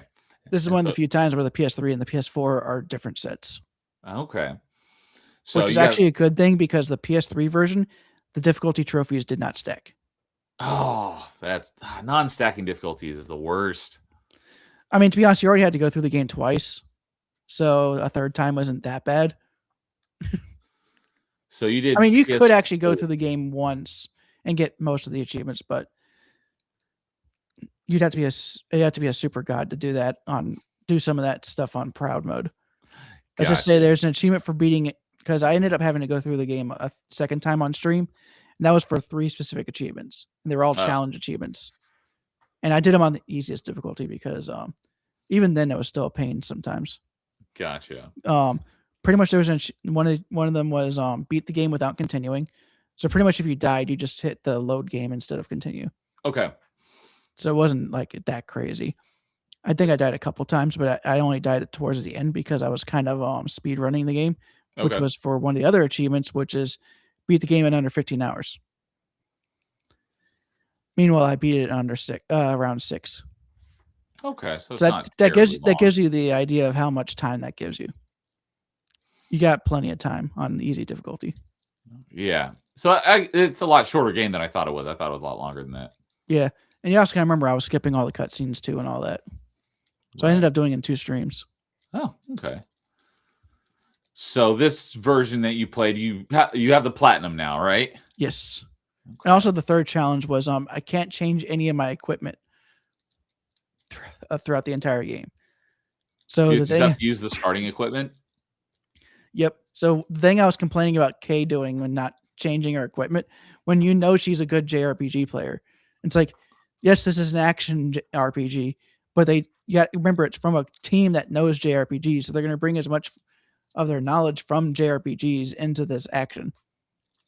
So why wasn't so the fact that she wasn't equipping new equipment on herself was kind of painful to watch. Yeah, it's like you're just making this harder on yourself. Yep. So, okay. So, but of course, there's an achievement for actually doing it that way too. So, and you can't even change your equipment. You can't even change the equipment on your allies either. You can't. You can't. So even they have to be on their default stuff. Oh, you mean for that achievement? Yes. Okay, so you can change your squad mates' equipment. It's just for that achievement, you and your teammates all have to use the starting equipment. Yep. Gotcha. Okay. Luckily for the guest characters, they usually have decent equipment on. Okay. Like Aladdin and Agrabah and Tarzan and Deep Jungle. Okay. Usually they have pretty decent equipment for when you show up. So you can always swap out Donald or Goofy for them. Okay. So for Kingdom Hearts, how long would you say the completion took? Because you did that all on stream, right? I think it took about 50 to 60 hours, somewhere around there. And that's including both playthroughs. You gotta remember. I know I've already done this a couple times already. So on other versions, yes, because I've done it on the PS3 and the Xbox One version. Although sadly, the Xbox One version is completely it's one of those Xbox games that has all the games in that collection in one set. Oh, so in order to get the completion, you have to complete every single game in the set. That's 4 games. Ugh. Yeah. Because it's Kingdom Hearts 1, 2, Rechain of Memories, which is the PS2 version of a GBA game, and Birth by Sleep, which is the PSP game. So let's see here. Is that I'm pulling up here. Which one is it? Is that Kingdom Hearts HD 1.5 plus 2.5 remix? Yes. Okay. That's exactly what it is. Yeah. 197 achievements, 300 to 500 hour completion estimate. Jeez. It's on sale right now for $20 on Xbox. That's not bad for 4 games, though. Yeah. Especially with how good the 3 of those games are. Yeah, it's normally $50. It's on sale for $20 right now for anyone who might be interested. Well, you can only get that game digitally, so it's not like you're going for it physically is going to do you any good. It doesn't have a physical edition. Yep, and it's digital only. So, all right. But when you were doing this one, you did the whole thing on stream, right? Yes, on stream. So, how many streams did that take? Let me check. It was close to 20. Okay. Wow. It doesn't seem, because that was the one you did on stream after you finished Ninja Gaiden Sigma, and it doesn't seem like it was that long ago. That about 13 actually. Sigma. 13. But you do more than one of those streams a week, though, right? Yeah, I do more than one week. More than one a week. I was like, it doesn't seem like it was that long ago. So yeah, I'm just thinking about. It took me 49 to do Ninja Gaiden Sigma. So you're doing Ninja Gaiden 2 now, but you're not doing it on stream, right? Or are you? I am doing that one on stream, and I'll be talking about that one later. Okay. I have my yeah, that's right. I watched you play it on stream. I have my opinions on that. So. I have my opinions on that one. But we'll get to that later. We'll get to that. So, all right. Anything else on Kingdom Hearts then? Nope, just a great game, and hopefully one of these days I can get Kay to finish it. So, and then maybe get her to play a little bit of Kingdom Hearts 2, just so that she can feel how much it improves between 1 and 2. Oh, okay. So, and Craig Lano said the Wiimote and gamepad thing was a joke, but that Bowser mode made Mario Party 10 in Mario Party 10 was a good idea. And yeah, you played Mario Party 9. I'm pretty sure that's the one that I played as well. Once and never touched it again. Same here, although I only played it because my roommates at the time basically forced me to play it. I think the last good one until some of the more recent ones was definitely 8, which was the first Wii game. I hear that most people say that like 9 and 10 are bad, and 9 is the only one that I played, and I was basically forced into it. So yeah, it's not 9 and 10 that are the really bad ones, and that's because of the car mechanic. Yep. Like, what's the point of the board game if you're actually just going to be in the same you're all going to be at the same space at the same time. Yep. So yeah, that and Mario Party 10 were the cars. So like that one wouldn't have been so bad if it was like a side mode, but the fact that it was the entire game or like one map, right? That could have been interesting as like one map. Yeah. So, but the entire game is just trash. So, all right. Switching on over to the Xbox side of things, I have a lot of stuff to talk about. So, curious, how many more games do you have to talk about? One. Okay. I've got like 7 more to do, so I'll do like 3 or 4. Like I told you before, I spent a lot of time messing with getting that AI up and running on my computer. Okay. So just to mess with mess with Kay and James during the member streams. The member streams. So I think they appreciated it. I think so too. Yeah, and Crazy Lando says Mario Party 8 was great. I hear that most people like that one. So that's also the one where you had Mario actually using the Wii remote like this.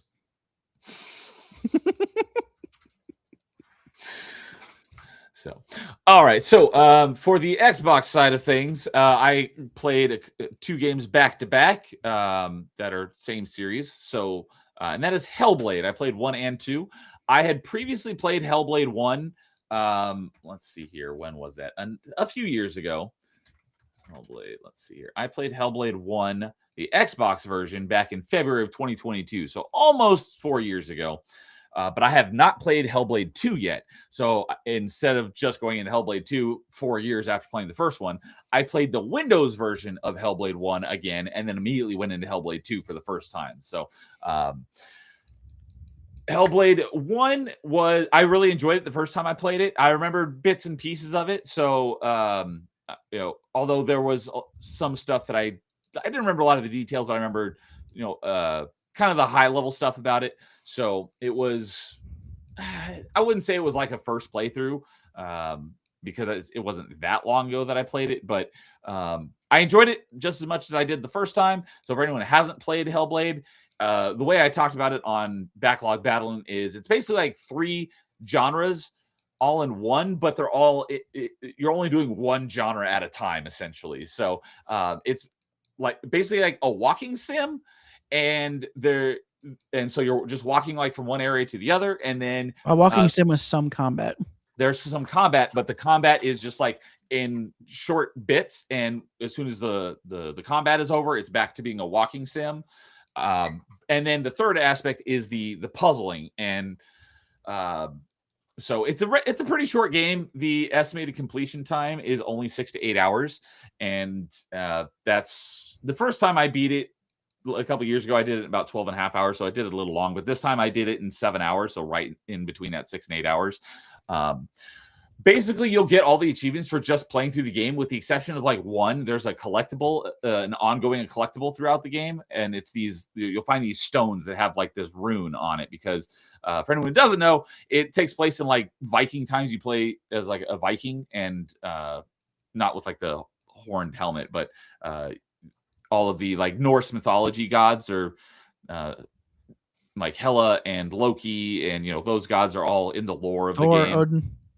I don't know that they really talk about Thor much, but Odin does get mentioned. So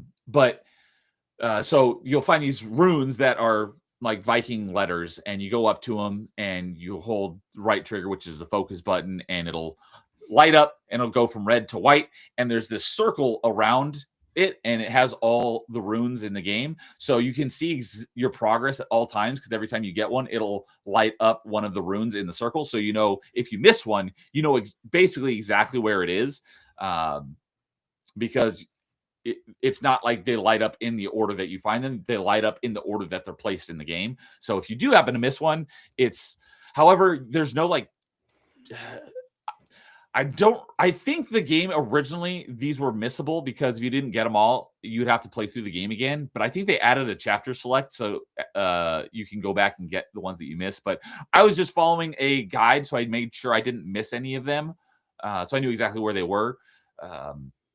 And when you do go and focus on each one, it will give you some backstory. You'll hear a narrator, basically your mentor. He tells you an ongoing story. So once you get all of the runes, each one tells a little bit of the story, of some backstory. But so the premise of the game is you play as Senua and her. I don't know exactly if they were married or not, but her Dillian, her husband, boyfriend, whatever, that they were in love, and he died. And so she has, you don't really see his head, but she has his head in like a little sack that is on her belt. So you can see it there throughout the whole game. But her quest is basically to travel into the Norse underworld to get his soul back. And so throughout the course of the game, you do fight some of the lesser Norse gods, like Surtur is one of them, and I forget one of the other ones. But like I said, it's walking sim for a lot of it, and then there's some combat segments where it's you versus. It starts off just one-on-one combat, but as the game progresses, you end up in a couple fights where it's you versus 2 or 3, or I think the final fight of the game, or the final fight that's not the final boss fight, you end up fighting like 5 enemies at a time. And so it can get a little hectic, but you're always only focused on one enemy at a time. So if you want to attack someone else, you got to flick over to change your focus to them. But the combat's pretty basic. It's basically light attack, heavy attack, block. And if you block at the right time, you can do a parry. So it's very basic. And then you also, as you do combat, you build up a focus meter, which is this mirror that's also hanging on your hip. And once it lights up, you know that you have enough focus to use it. You hit right trigger and you go in slow-mo, and it's basically like an automatic win button. And it can help out in some of the later fights where you're fighting a number of enemies at a time. But the puzzle aspects is not like block pushing or anything. What it is throughout sections of the game, you'll get to a door that has 1, 2, or 3 red runes on it, which, like I said, they're symbols. And what you have to do is you have to go and find the symbols that are on the door somewhere in the environment. And it's basically like alignment puzzles. So it may be like this tree and this house line up just perfectly, that when you're right in the right spot, it creates the rune that's on the door. And so you have to focus on it. And once you find all of the runes in that area, then that door will unlock and you can proceed. So it's a pretty basic game. It's not, like I said, it's not very long. And I think it's a total of like 12 chapters, and most of the chapters, are obviously not very long. And like I said, you only get, I think the only achievement that you probably won't get for completing the game is that the one for finding all of those collectible runes. So it's pretty basic, straightforward. It's pretty dark, both in atmosphere and like the story. But also, one of the later levels in the game is that you have to stay close to a light source, because there's a creature in the darkness that's stalking you. If you're in the dark too long, it will kill you. But it's so that What state does it play Godsmack whenever it's chasing you? But different game series. What are you referring to? Prince of Persia, Warrior Within. Oh, okay. Yeah, I haven't played that one yet, but I do plan to play that series of Prince Persia games. I've heard that trilogy of Prince Persia games are great. They are pretty good. So, the fact that they actually had Godsmack playing throughout the game is pretty cool. So there's licensed music in that game. Interesting. Probably what makes it harder to re-release. I would assume that if they do re-release it, they'll probably get different music. They should not. They need to keep it as Godsmack. I would hope so, because I like Godsmack, but it's only one song, so it's not like it's probably that expensive. Okay, so it's just the one song. Okay. But yeah, I know that the Prince of Persia Sands of Time remake, it sounds like that just got canceled. But just once you start hearing that guitar riff, it's time to start running. Okay. So, but yeah, so you know me, I don't like scary games. So Hellblade 1 is eerie and it's creepy, but I wouldn't say it's scary. That's the scariest part, is that part where the creature is stalking you in the darkness. And as it get, if you spend because sometimes you have to run from one like torch to another, and when you're in the darkness longer, the screen starts like flashing brighter and brighter red, so it kind of makes it um makes you more anxious, kind of like the drowning music for Sonic when you're running low on air. It really is like, oh crap, oh crap, oh crap. Running. Yep, exactly. That's usually what I say. Oh, crap, oh, running. um but the other thing is, she has I don't know what the technical medical term is, but like schizophrenia, where she's hearing voices in her head. So fortunately, before I played this game for the first time 4 years ago, someone said, when you get around to playing Hellblade, it is one of the most imperative things about playing this game is play it with headphones, because it makes the game so much more immersive. Or if you have like some sort of crazy like 8.1 surround sound system, that would work as well. But if you don't have that, definitely play it with headphones, because the voices that she hears also are come from different places. The 3D audio in this game is fantastic. Maybe So once I finally have my surround sound set up downstairs again. yeah. Which I did find out that my bass amp is actually fine now. From the flood. What was it that's fine? The bass amp. You know, the Oh, one your that bass amp. yeah, Okay. because you always put that on the ground, so that was the Right. only part of the surround sound system that got hit. Okay. But it still works, so because whenever the Serpro guys came by, they were like, "Hold on, let's just plug this in to see if it works." And you could hear it pop whenever it comes on, because it's like every time you turn those on, it pops. Because it's Oh, just so that's supposed to happen. yeah.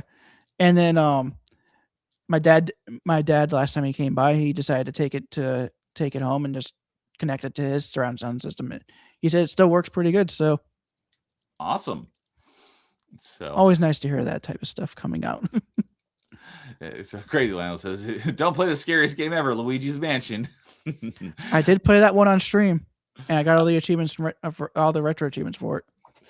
So, And that was before I found out that I messed up with my triggers on my GameCube controller. oh, And that was one of the games that you really want to have those triggers working like analogs. okay, yeah. We've gone into that with my Switch third-party controller, that they're digital, and it made some games very difficult to play. So, yeah, Hellblade. Play with headphones if at all possible, because the 3D sound in it is amazing, and it's a great looking game. And the one other thing is that the game kind of lies to you, because after the prologue, essentially, the game tells you that essentially there's permadeath. If you die too many times, then you'll be consumed by the rot, and it'll delete your save, and you'll have to start over from the beginning. In Hellblade 1, it just does that to mess with your head. It won't. You can die as many times as you want, and you can still keep continuing. Hellblade 2, though, is a different story. So I'll go ahead and switch over to Hellblade 2 now. And so I played this for the first time. Hellblade 2 is probably the most visually impressive game I've ever played / seen. It is a phenomenally gorgeous looking game. It is amazing. One of the things that is also a benefit of waiting to play this so long after it originally released is that when it originally came out, it was only 60 frames. They released 60, or it was only 30 frames. It now has a 60 frame patch, so I was able to play it in 60 frames, which was very nice. So Hellblade 2 is the gameplay is almost identical. It's walking simulator with some combat and some alignment puzzles, like the runes and lining up things to progress is still the exact same as it was. Would you put it in puzzle games on your top 5? The argument could definitely be made that it's a puzzle game. I wouldn't consider it, because that's not like the primary focus. It's just one of the aspects. But if someone put that on their list, that would be totally reasonable. Because I know there were a couple from that night that were like that. Yes, there definitely were a couple from top 5 puzzle games the other night. So So it's a gorgeous looking game, and it has a bit more story because there's actually a couple of NPCs that are kind of like that you kind of go through the game with, and a lot of times they'll be walking with you and you'll be talking and stuff, and so there's a bit more story to it. And but the combat is almost identical. The only difference though is that the combat is a little bit slower in Hellblade 2 than it is in 1. And the reason why is although I can't say the reason why, but in Hellblade 2 you only ever fight one enemy at a time. There's not any time where you ever have you versus multiple enemies at a time. It's only one-on-one the entire game. Some combat encounters that makes sense. Some combat encounters that makes no sense.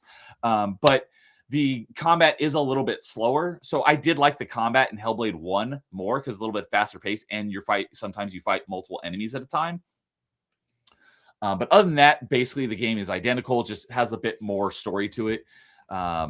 Except in this one, you are so people from your land are getting taken away to become slaves from people across the sea. And so you intentionally got captured as a slave to be taken to their land so that you can find out what's happening to your people and try to stop it. And what turns out is that the people that are kidnapping your people to become slaves, the reason why is because they're being offered as sacrifices to these giants that are terrorizing their land. And so it's basically the sacrifice to appease them so that the people that live there can live there without those giants killing them. So and they also think that these giants, and they're not like giants in the sense of like Attack on Titan. They're not like hundreds of feet tall. They're let's see here. They're probably like 30 feet tall. Most of the Titans in Attack on Titan are more like 10 or 20 feet tall. Oh, really? I thought they were like huge. Like only one of them is that big. Okay. I don't know anything about Attack on Titan. I've only seen a couple of screenshots. I've seen the entire series and I own it on Blu-ray. Okay. Maybe that was a bad example then. So I was thinking of these giants that are like, building skyscraper size. They're large, but they're not ginormous. So, but the people there think that the giants are unkillable. They're essentially immortal. Senua, somehow, I don't know how this happens, but she discovers that she has the ability to defeat them. And it has something to do with finding out the history of these giants and how they became the giants that they are. And once she knows like their name and their history, somehow that allows her to defeat them. I wasn't exactly clear on why. Power in the name. But that's essentially, once you find out the history of the giants, then you are able to defeat them. So once you show the people that they can be defeated, then you make the deal. It's like, hey, I'll defeat these giants for you, and then you stop kidnapping our people to be slaves. So that's basically the premise of Hellblade 2. But the gameplay is all power in the name identical. Power in the name is actually used in a bunch of different media. I know Bleach, the anime, uses it heavily because of the way that mechanic system works. I've heard of Bleach, but I know nothing about it. Pretty much the power system in that game is you pretty much have your sword spirit, which is actually a part of your soul. And you don't really start learning your power with that sword spirit until you learn its name, and it doesn't give you its name until it starts acknowledging you as a soul reaper, pretty much. Okay. So it's that alone already makes it set a power in the name is there, and one of the most powerful characters in the series. He could literally rename everybody. He can rename anything. So because of that, he can give and take away power. Okay, I was gonna say that sounds really, based on what you're telling me, that seems like a very powerful person. Pretty much, he tried to beat the main villain of the final arc by calling him a black ant, so he could crush him easily. Okay, but the main villain has a super hack that allows him to get through that. Okay, so but like I said, a lot of series actually do use a name as the power system. Okay, so yeah, so they use that was kind of the basis of the the story of the game. It only has 12 achievements. Oh, I forgot to mention that the first one only has 14 achievements. So they both have very few achievements.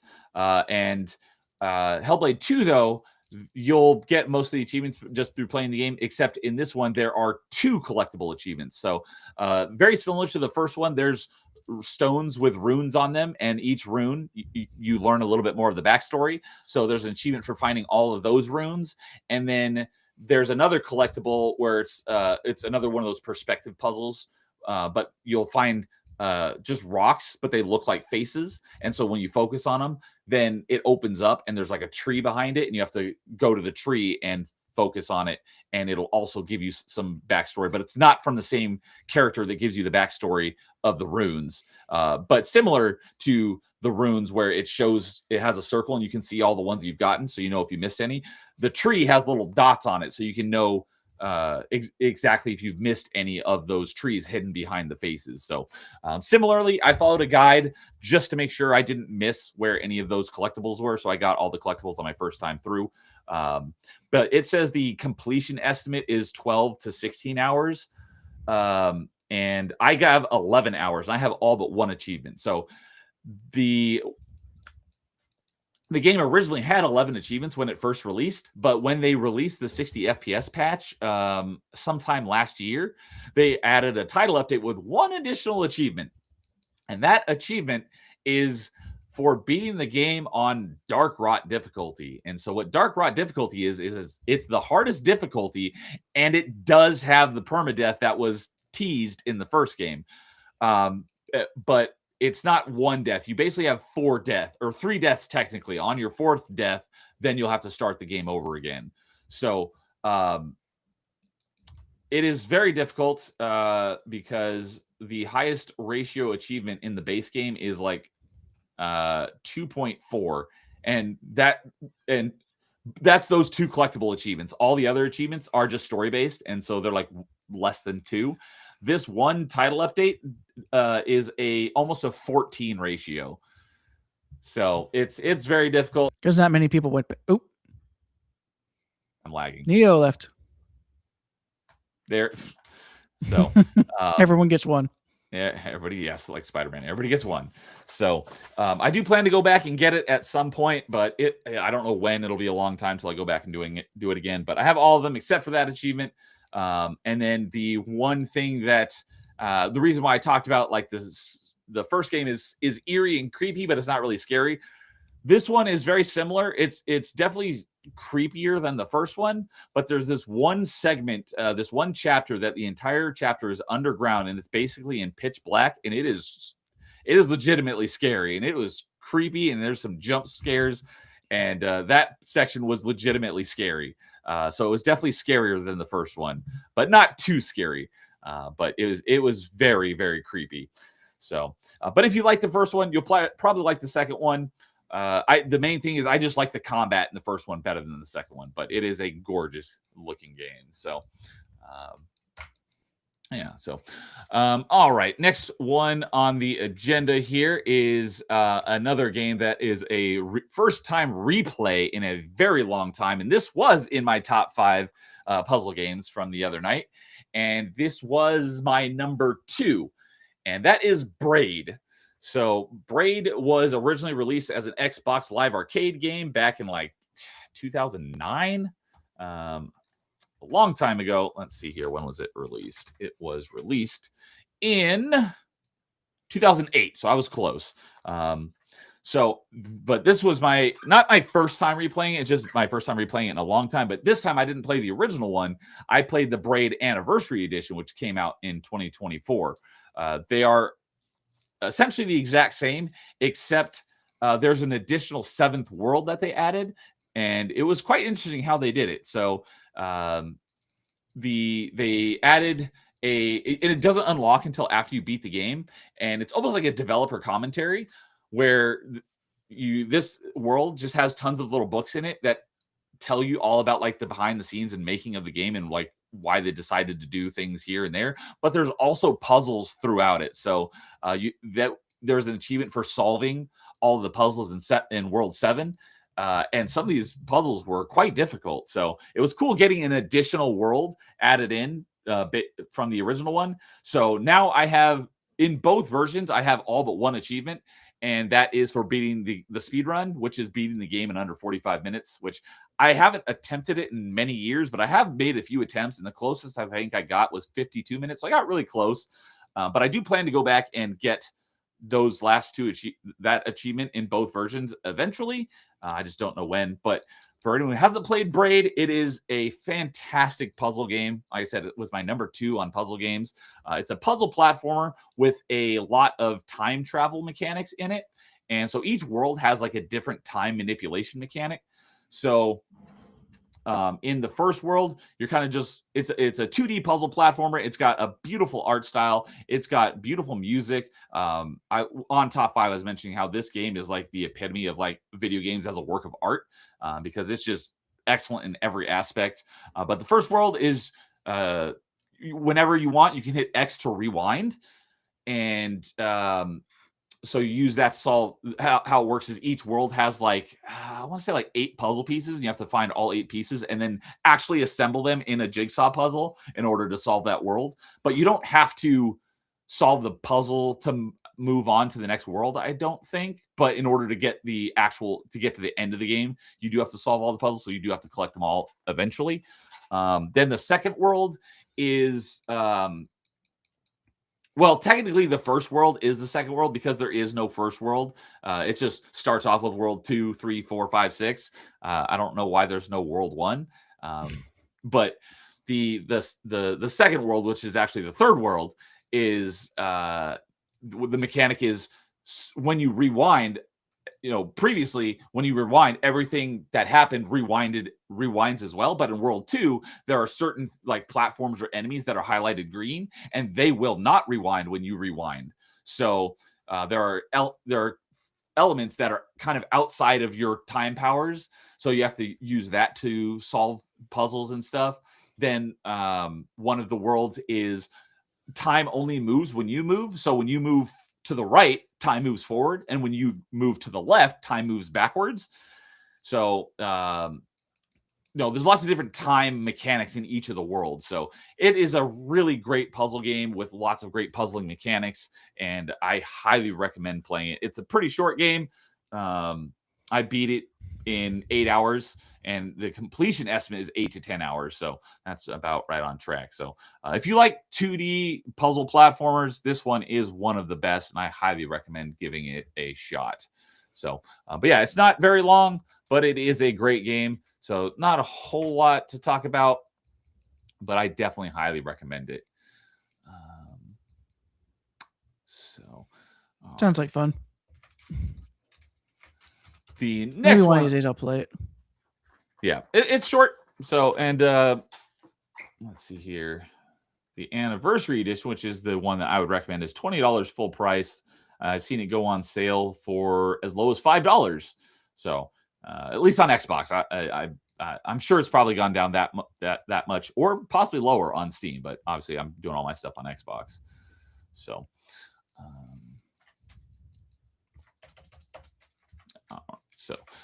next game up is another short one, and the reason why I played this was because a bunch of the achievements counted towards the January targets on True Achievements, which I don't remember what they are off the top of my head, but I found this is a short game, and I hadn't played it yet, so I was like, I'll go ahead and play through it and use it to knock out those targets, and that is Bright Memory Infinite. So I played the original Bright Memory. Let's see here. Bright Memory. I played it in 2021, so it's been close to 5 years, and that's only it's only like, let's see here, it's only $8 full price. So, and it's a 2 to 3 hour completion. I thought it was just like a demo when it came out, and then when Bright Memory Infinite came out, I thought that was like the full game, but they are 2 separate games. It's just they're 2 really short games. So Bright Memory Infinite, which is the second one, I just played that for the first time, and that was a 5 to 6 hour completion. It's the gameplay is essentially the same, where it's a first-person shooter with some hack and slash. You have a sword, and you can level it up, and it's like I wouldn't even say it's a double A game. It's more like a single A game. So it's not very highly regarded, but it's short and it's cheap, and it's got it's got some cool guns, and all the guns have like not necessarily secondary functions, but they have secondary ammo types. So like your assault rifle, you can find basically like tracer ammo that kind of, it doesn't necessarily exactly like follow an enemy, but if you're like aiming a little bit off, the rounds will like curve to hit it. So you don't have to be like exactly precise. The pistol secondary, or not secondary, but the pistol's alternate ammo is a grenade launcher. The shotgun is alternate fire, is basically like fire ammo, basically like the dragon's breath ammo that John Wick uses in that one scene in John Wick 4. And then the sniper rifle, the alternate ammo is like sticky grenades. I think Dragon's Breath was in one of the Call of Duties as well. Probably, because it's a real thing. So, but the game, this one at least, was so weird and made absolutely no sense. It's like one of the most nonsensical plots of a game I've ever seen, because the game starts off where the opening cutscene is it's a Chinese game. I'll tell you that. So you do fight a bunch of like Chinese statues that have come to life and stuff. That's also intermixed. So the Terracotta Warriors. Essentially, yeah, you're fighting like terracotta warriors interspersed with actually fighting like Marines, like Chinese Marines, where they've got all this like. Speaking of, I actually I found a meme where someone was trying to sell a statue of Medusa's head, and someone from like 500 BC was one of the reviewers, and he just says it works, and he posted pictures of the Terracotta Warriors. That's funny. So so you're fighting some of these old like statues and stuff that are like come to life, but you're also fighting like military guys that have all sorts of like high-tech equipment and stuff. But fortunately, there's only 2 achievements that are difficulty related. So you can play it and get almost all the achievements on the easiest difficulty. Most of the achievements is just for there's like a silver tier and a gold tier, which is just getting a certain number of kills with each weapon. So depending on the weapon. So like one of the ones was like get 50 kills with this weapon for the silver tier and get 100 kills with this weapon for the gold tier. But like your assault rifle, since your primary weapon was like 75 kills for silver and 150 for gold. So it was easy, but by the time I'd beaten the game, I'd only gotten like the silver tier ones. I hadn't gotten like any of the gold ones. So you basically have to grind out some of those kills after you beat the game, which is, you can basically just keep reloading your checkpoint and doing it over and over again. So it's pretty simple. But the 2 difficulty achievements, fortunately, is for beating the game on the hardest difficulty that's unlocked at the start, and then once you beat that one, it unlocks the hardest difficulty.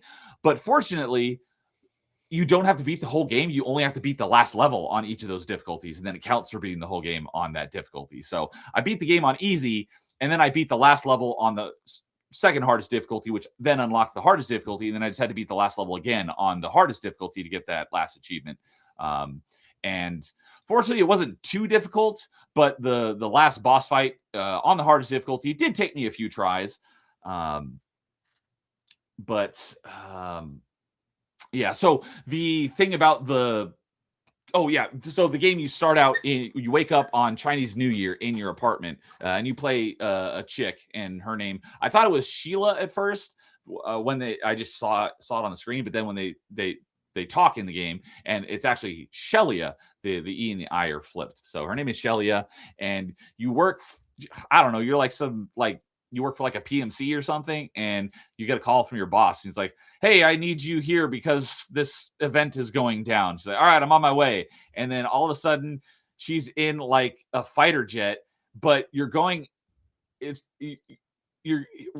gives you the visual effect of like hyperspace. So it seems like you're going to another planet, but when you come out of hyperspace, you're still on Earth, which makes no sense, because if you're in hyperspace, you would no longer be on Earth, but you come out and you're in the atmosphere. So it's not like you're in space. So it's like, are we on Earth or are we on a different planet? It's not really clear about that. And then all of a sudden, like your ship, your fighter jet crashes. So you have to eject.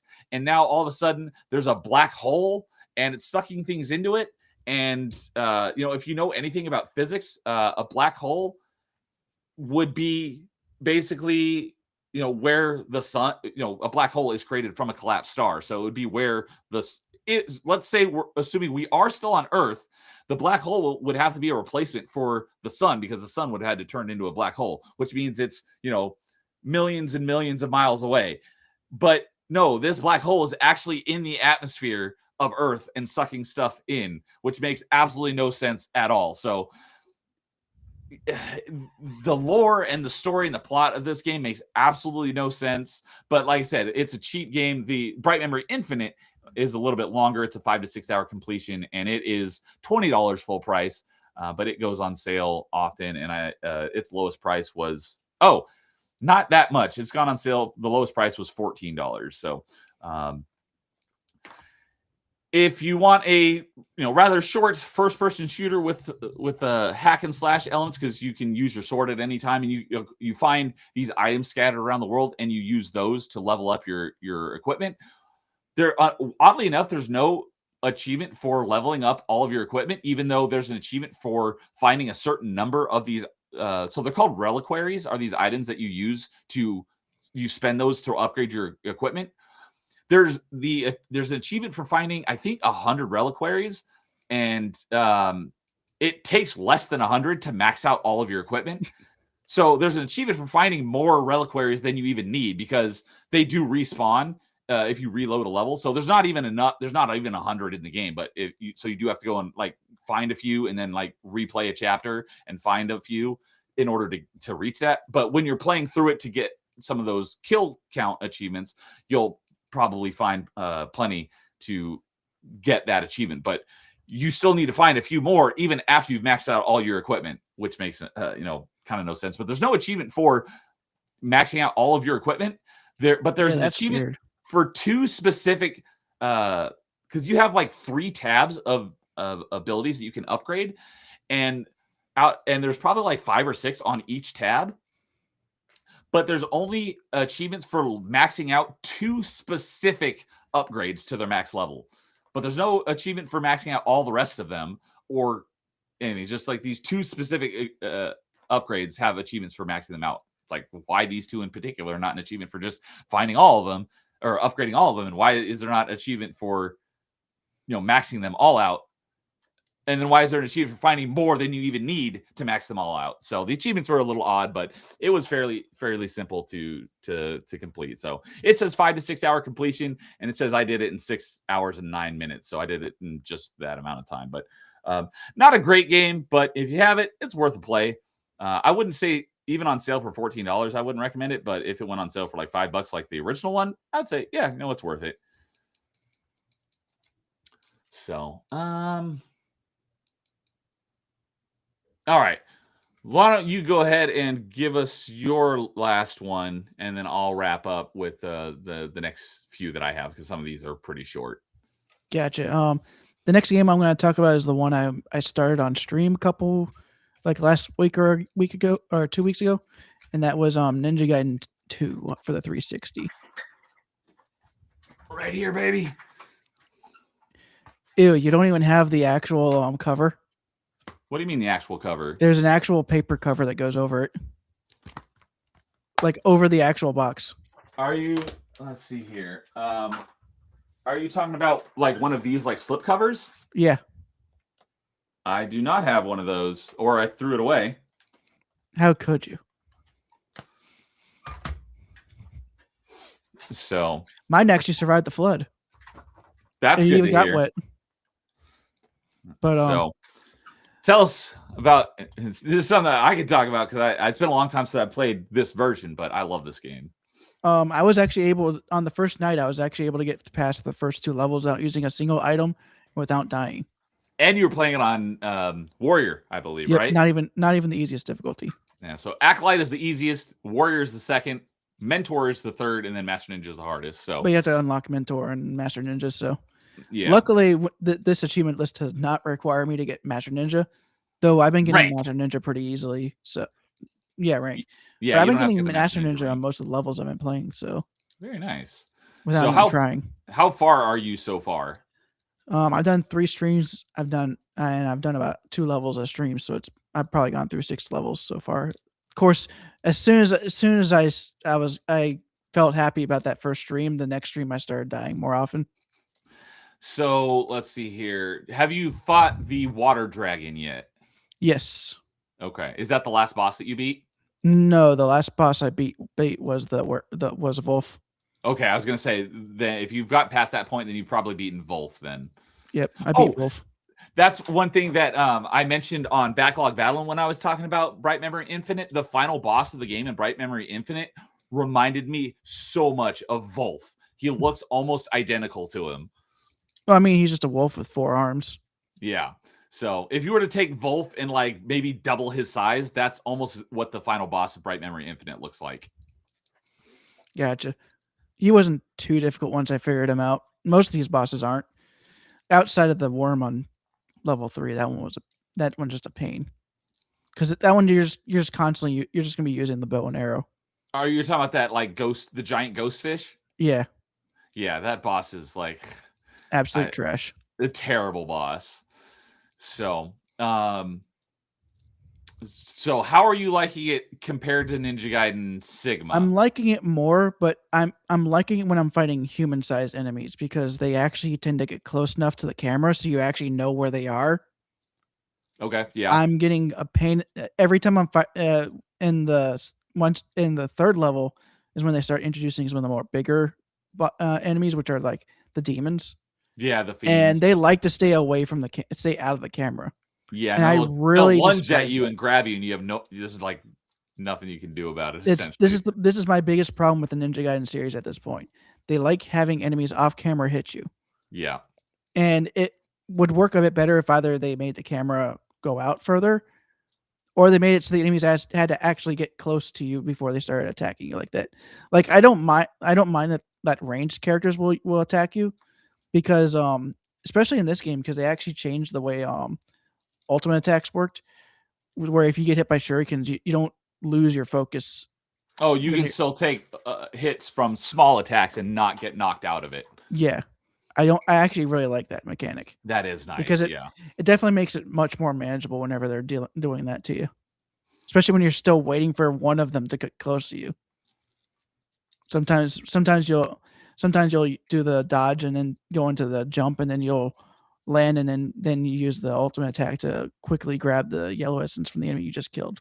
Yep. But because of the way I do it, sometimes I'll do it in a way that I go away from the enemies and I'm waiting for one of them to come by. I just have to guess when one of them is nearby sometimes, and it's kind of annoying.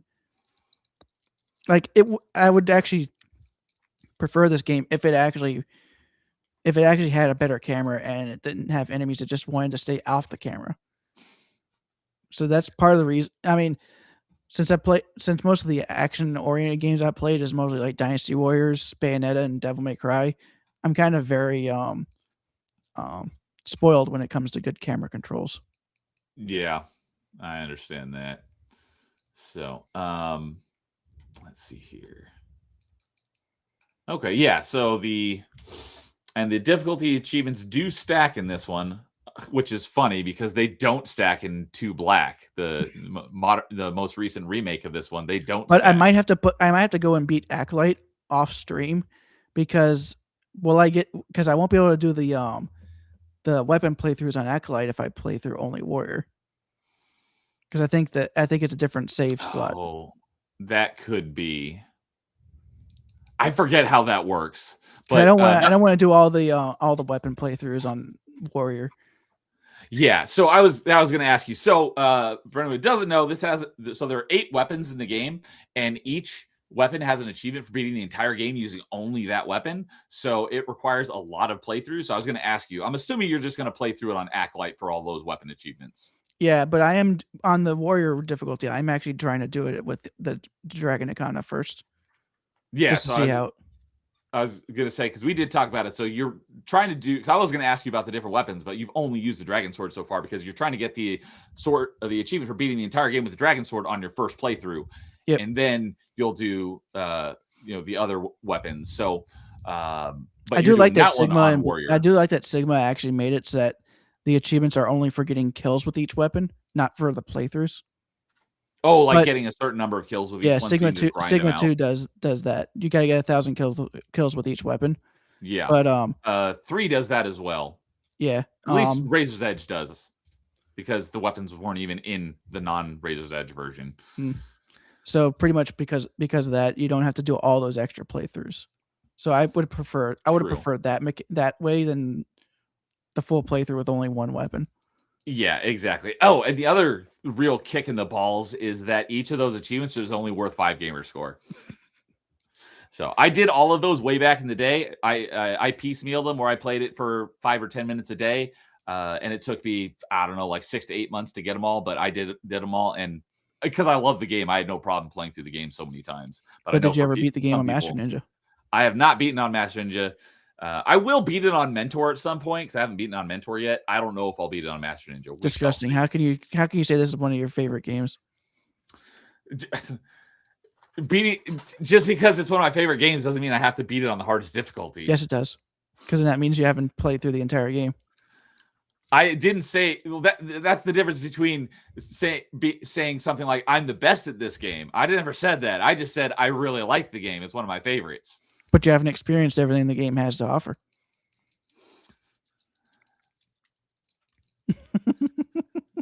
It can still be one of my favorite games. But I did find this out like a couple days after I started streaming, and I sent you a message about it. Apparently, the PlayStation Vita version of Sigma 2 is incompletable. Yeah. Oh, on the trophy list. I heard about this because I didn't even know that there was a Vita version of this game until maybe like a year or so ago. But yes, I heard that there was one version where it's basically impossible to beat. So do you want to tell us why that is? Well, I think it's because Sigma changes out how the mission mode works, because mission mode and Ninja Gaiden 2 on 360, it's just like it's more like mission mode in the original Ninja Gaiden, but you had to download. It's a download content, but so it's not part of the main set.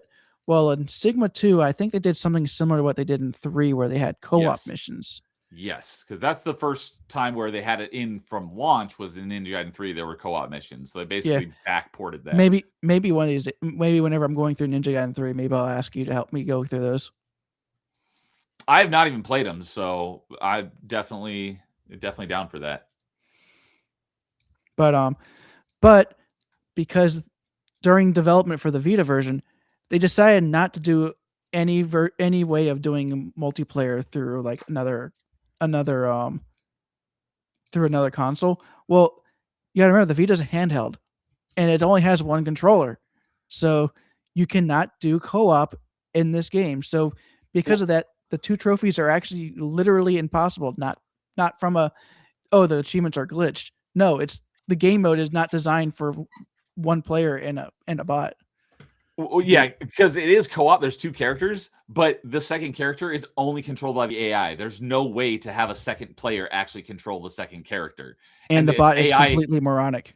The AI character is so bad. It's literally impossible to beat these challenges because they die too fast. Yep. So great design on decisions. Design decisions on. Do we know who made that version? I do not know. I'd have to look into it. Let's see here. I think it's called, was it Ninja Gaiden 2 Sigma Plus? Sigma 2 Plus, yes. Ninja Gaiden 2 Sigma Plus. Let's see here.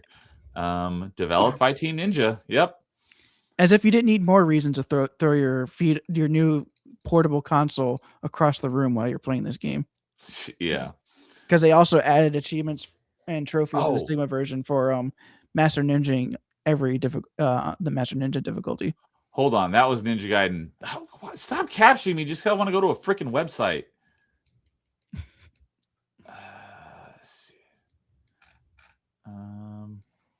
Fine. Do your stupid captcha. God, I hate that when you need a captcha just to enter a website. Piss off with that crap. Well, they got to do it, especially for me since I use Braid browser.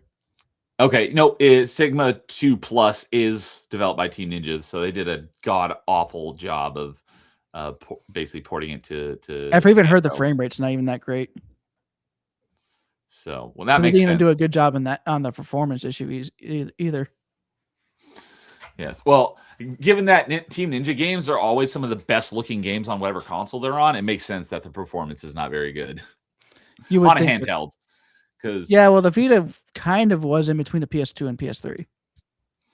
Ninja Gaiden Black runs fantastic. It's a buttery smooth game. Ninja Gaiden 2, the one you're actually playing, at least playing it on 360, there's some sections where there's so many enemies on stream, it literally crawls to like single digit Well, I'm frame playing on a rate. Series X, so I shouldn't see those issues. Once you get, I believe it's chapter 13, there's this super long staircase. You'll know when you get to it. When you get to that point, I'll be curious if it slows down or whether it's actually able to run at a better frame rate because you're playing on more powerful hardware. Might be one of those games that gets the performance boost. I think it's just emulating it, so you may have the slowdown, but if it doesn't slow down, then awesome. When I played 2 Black, that was made for modern consoles, so it did not slow down at that section at all. So, but I'm curious what it'll do playing, because I've never played Ninja Gaiden 2 on my Series X. I think the last time I played it was on my Xbox One X. The one weird thing I had an issue with is that apparently after a couple of achievements got on the Xbox Series, for some reason it kept on saying can't connect to the cloud. So because the cloud is the only way you can save using the backwards compatibility, it kept pausing my game because it's like, we need your storage so we can save. That's weird. So it kept on bringing up the 360 menu saying you need to fix this. That is odd. It ended up fixing itself eventually while I was looking up a fix. Okay. Good to hear that. So, but it was just weird. Yeah, pretty with the exception of the achievement for finding all 30 gold crystal skulls, you'll get pretty much all of the achievements just playing through the game. Most of them are all story related. Yeah, I've got a guide up to make sure I grab all the skulls as I go through. Apparently, that's one of the few things that actually transfers between saves. Yes, I've heard. It does. So if you happen to miss any, you can get it on your next playthrough. Apparently, it helps you with your karma scores. I did not know that. But not that matters since there's no achievements for it. Yeah. Well, there is an achievement for karma scores in the mission mode. But in mission mode, yeah. Because of getting the medals on the survival mode for survival missions. I've heard those can be a bit of a pain. Yeah. I don't know if they ever patched it, but there are some glitches that will unlock some of the achievements for the DLC without actually reaching the requirement to unlock it. And it's possible to do by accident, because that's how I got some of them. I'm like, why the heck did this achievement just unlock when I didn't meet this requirement? So it is possible to do by accident. I did not intend to do it. But that was if they're bugged like that, I will not be against it. It might cut down some of the time I spend on this game. I don't want to spend another 49 streams doing one game. Yeah, so on my game, I have 4 achievements left for beating the base game on Mentor and Master Ninja, and then I have complete all of the missions on Mentor and Master Ninja. So, so you actually you just randomly got the medal ones. Yes, it's the bronze, silver, and gold medal achievements. I don't remember. Yeah, all 3 of them unlocked at the same time, and I think I did get all the bronze ones, and then all the silver and gold ones unlocked with it automatically. I'm like, wait, what? So I don't mind that they unlocked, but I did not do that intentionally. So that was a long time ago. I got it back in August of 2008. I think they might have fixed it by now, though. It may have been patched, but I don't know. But I do know there was a glitch back then that unlocked those achievements before they should have. So, but anyway, so sounds like you need to play through the game again on Mentor and Master Ninja. I do. Although I will probably spend a lot more time in 2 Black before I get back to the original 2. But I do plan to go back and at least beat the game on Mentor, if not Master Ninja. But anyways, I was going to ask you is, are you planning on? I'm assuming you're planning on doing all the achievements on stream, not just beat the Planning on game it, yeah. and then do the rest of the stuff off If it stream. turns out I have to do the Acolyte run before I can do You'll do that off do the stream. weapons, I'll do that one off stream. Okay. No reason for people to watch me do the Acolyte run when there's no achievements tied to it. And if you do that, then you'll at least get to test out some of the other weapons before you actually. Well, I'll be doing that on dedicated playthrough. Well, I'm actually going to do that on the higher difficulties. I'm not going to limit myself to one weapon on the higher difficulties. Right. Okay. So that actually brings up another question: is kind of what order are you going to do it in? Are you going to do the higher difficulties and then the weapon playthroughs, or are you going to do the weapon playthroughs and then the higher difficulties? I'm probably going to do the higher difficulties first. Oh, okay. I would think to do it the other way around, so you get familiar with all the weapons, so you have more. Well, there's no penalty to dying really outside of restarting from the last save. So okay, it's not like the Ninja Gaiden Sigma where the timer keeps going if you hit continue. Oh, that's true. And I'm pretty sure any other game it would be fixed anyways. Yeah. So, but you are going to do all of your weapon playthroughs on stream as well, then? Yes. Okay. So, but if you're doing that on Acolyte, you'll probably get through those pretty quick. Yeah, I'll probably do like one a night or something like that if I can get through them that fast. Well, you can skip a lot of fights. Yeah, I guess you could. I wouldn't think, especially since you don't need the essence to level up as many weapons. Yeah, you all it carries over from your last save, so you don't, if you didn't have them all maxed out by the end of your first playthrough, then you can just keep leveling them up, even the ones you're not using. So, I mean, you might be able to get through a whole weapon in a stream. I would think it'd probably be like 2 streams per weapon, but that's just kind of what I'm thinking in my head. But either way, I'll look forward to watching some of that. So. I think it'd be more interesting to watch the Master Ninja playthrough, though. That too. But yeah, so you're. Let's see. You beat Wolf, which I think was chapter 7. 6. Okay, so you're about halfway then. It's like 13 or 14 chapters, right? Yeah, I want to say 14. Let's see here. Does it say?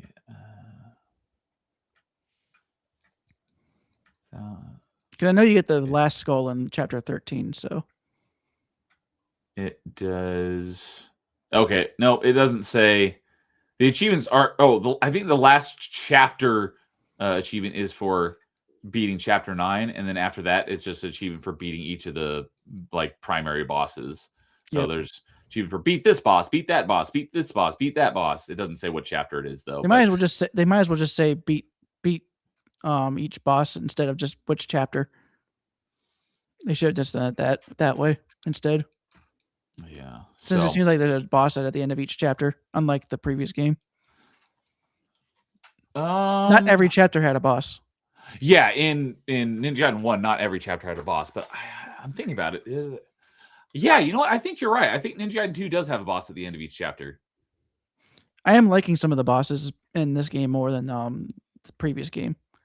Like the human-sized ones are actually pretty fun because they feel like a fighting game. Okay, yeah. So once you figure out their movesets, it's pretty easy to dodge them and just wait for their move to finish, and then you can just attack them right afterwards. Yes. Have you fought? Yeah, because I think in chapter 2 you fight Genshin, right? Yeah. Yeah. So I ended up beating him without using a single item and not dying. Very nice. Although I did get to a point where if he hit me one more time, I would have died. It was literally a slither of health.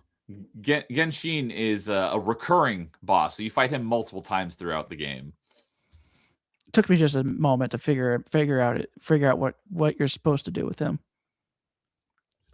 Okay. But I'm pretty sure later difficulties are going to start adding enemies into them, and it makes it annoying. Yep. Like they're fun fights when they're one-on-one, but once you start adding in the extras, it's just annoying.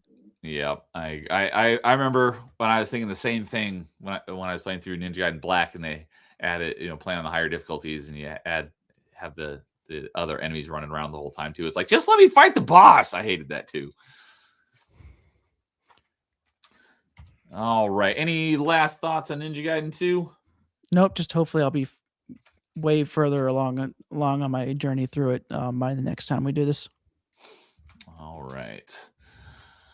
Hopefully I've at least started Master Ninja by then. Oh, by this time next month? Yeah. Yeah, I think. Yeah, as long as you're able to keep up to your regular schedule, I think that's definitely doable. So, all right. So for my next game is the last game that I did on stream, and for Metroidvania Monday, and that is a sequel to one of my top 5, which was Journey to the Savage Planet. I finally got around to playing Revenge of the Savage Planet, and I did basically all of the story on stream. I did a little bit of item collecting off stream, just for wrapping up collectibles and stuff. But I finished both stacks. I did the Xbox stack on stream, and then simultaneously I was playing the Windows version. I actually just finished the Windows version last night, but I now have 100% in both of them, and I absolutely love this game so much. I think I ended up liking it even more than the first one. And the whole game is playable in co-op, so I've got both the Xbox and the Windows version of Revenge of the Savage Planet. So if anyone ever wants to play co-op, I'm definitely down to do that. Unfortunately, I don't believe it has crossplay, but the first one was a first-person shooter, and that was my big... When this game was announced, I was very excited for it. My biggest hesitation was the fact that they were moving to a third-person perspective, and there's no option to go back into first person. So I was very hesitant about that. But after playing it for a very short period of time, I had no issues whatsoever with the third-person perspective. It added even more character to the game because it's a very humorous and wacky game, and so getting to see your characters like goofy animations and stuff just added more levity to the game, because it was already a very lighthearted game to begin with. But it's very bright and colorful, and I liked in this one that you actually travel to multiple planets, so you're in like this system that has like four planets in it. And but it's a Metroidvania because you acquire new abilities that allow you to reach areas that you couldn't before, and there's a number of bosses. And there's just some nice quality of life improvements. Like one of my favorite improvements from the first one is the first one. You don't have like you have like a magazine of shots where when you first start out, you have 6 shots where you have to reload, but it's not like you swap out anything. You basically like recharge the gun, and that's like your reload animation. In this one, it's based on a heat system, so you never have to reload. It's just if you shoot too many times, it overheats and you have to wait for it to cool down, kind of like Mass Effect 1 was. And in the first one, when you upgrade your capacity, you get more shots before you have to reload. In this one, you can shoot more times before it overheats. So very similar, but just a nice little tweak where you don't ever have to reload, because there's lots of times where you just shoot once in the first game, and then it's like, I'm not going to be shooting again for a while, so I'll reload now. But now you don't ever have to do that, because you shoot and then it just, it cools down automatically. But there's tons of collectibles, lots of, things that allow you to upgrade your equipment, add more cosmetic items. And yeah, I did the basically the whole thing on stream. So if you're interested in it, go check out my Metroidvania Monday stream. It was a lot of fun. Completion? I got the full completion on both versions. I have all, let's see here. How many achievements were there? 47, 52? Let's see here. There are 47. I had it right the first time. There are 47 achievements, and I have them all on both versions now. And I just really love this game so much. It is great. And if you like, third person in the first one, I better than the first one. Yeah, probably. And like I said, I love the first one. It's a great game, and I like this one even more. And I would say, yeah, it's probably a better game than the first one. They're both great games, though. So, but if you like third-person shooters and you like Metroidvanias, and you like goofy, comical, you'll probably like it. You do have like this little flying robot that follows you around called Echo, and she talks to you a lot. And so when Lowest Expectations was watching me play, and he's like, "This looks like a lot of fun, but that robot talks way too much. Can you turn the robot voice off?" And I was like, "Let me go find out." So when you're in your home base and you go to your computer, there is a setting where you can customize some things in your game, and the chattiness level of Echo is adjustable. So there's either full chattiness, which is what I left it on because I like hearing the full dialogue. There's reduced, and then there's none. But if you have it on none, then you may miss some things that are kind of pertinent to completing the game. But if you want to turn the Echo's chattiness off entirely, that is an option. But I wouldn't recommend that. If you do find her annoying, I would just say set it to the reduced option, whatever that's called. But yeah, she doesn't have to talk as much as she does if you don't want her to.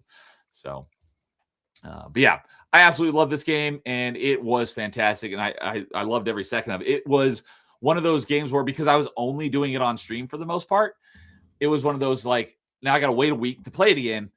So that's where having the Windows version have a separate stack came in handy. So I was able to keep playing more of the game in between Mondays. It's just I never played past where I was on stream. I only ever got back to where I was when I was playing the Windows version off stream. I never passed it. So when I was playing it on stream, I had not gone any farther than that yet.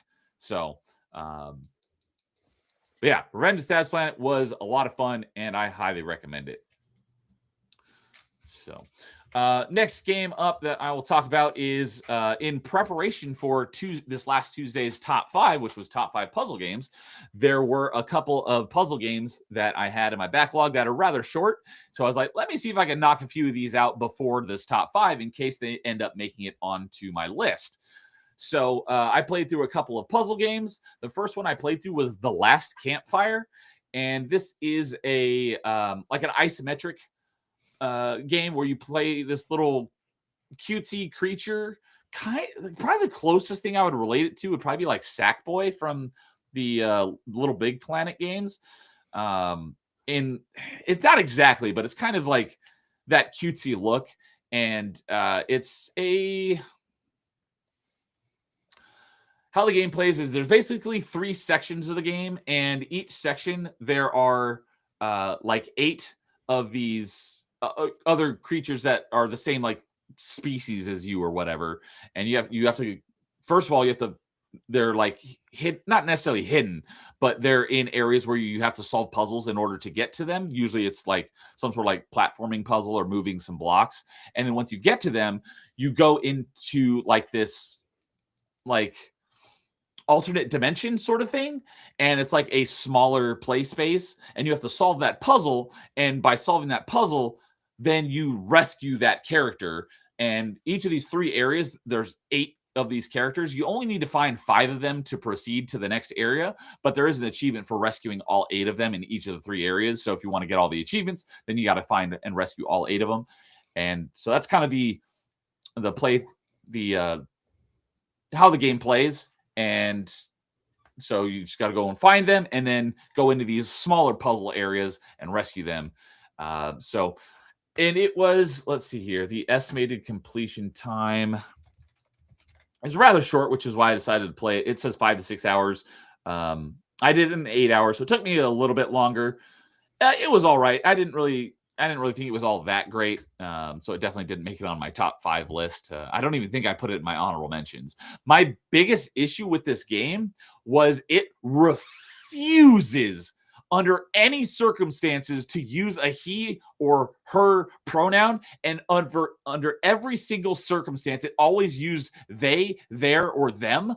And it was annoying me like to no end, because it's also confusing, because it's like, wait, are you talking about my character and you're calling it them, or are you talking about multiple characters? It was confusing as crap, and it annoyed the bejesus out of me. It's like, pick a freaking gender, call it a him or call it a her. Stop calling the single character a they or a them. It's not multiple characters. It was driving me nuts. So that was my biggest issue with this stupid game, is like, it doesn't, obviously you can't tell what gender it is, but just pick one and stick to it, because it's so freaking confusing when you're calling a single character a they or a them.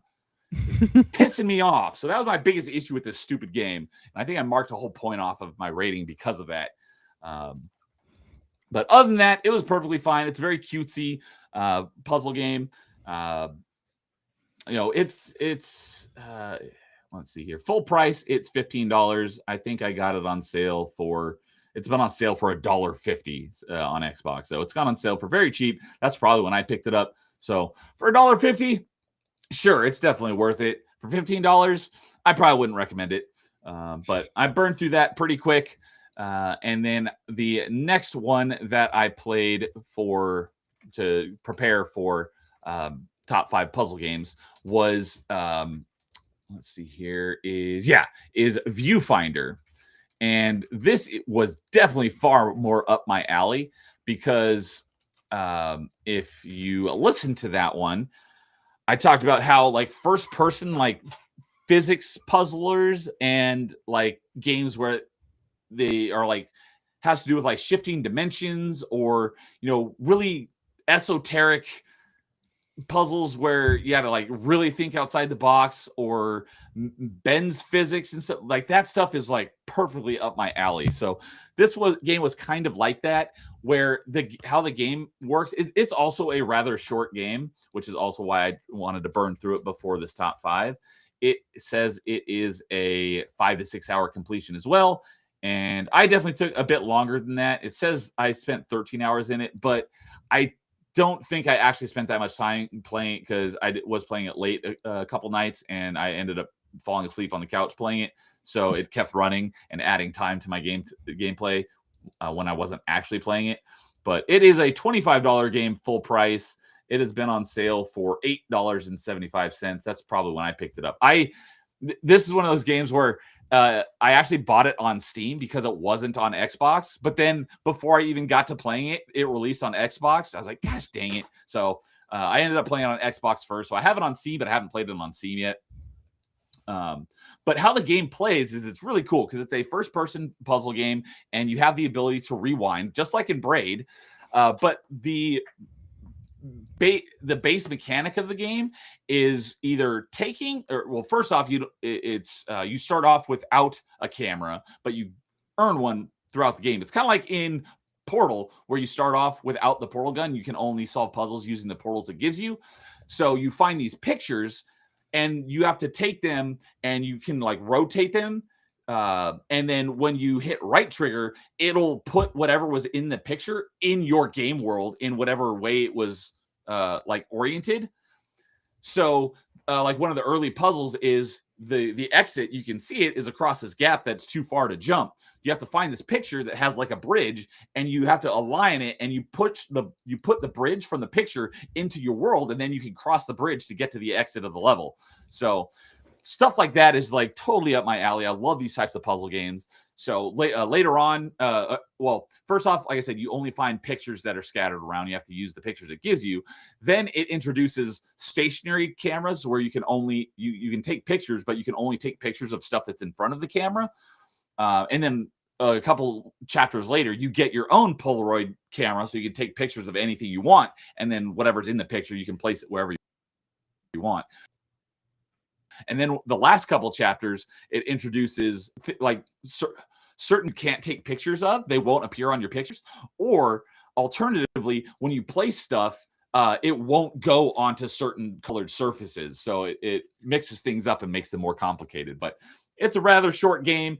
And it was, I really enjoyed it. I didn't put it in my top 5, but I did put it in my honorable mentions because it was a great game.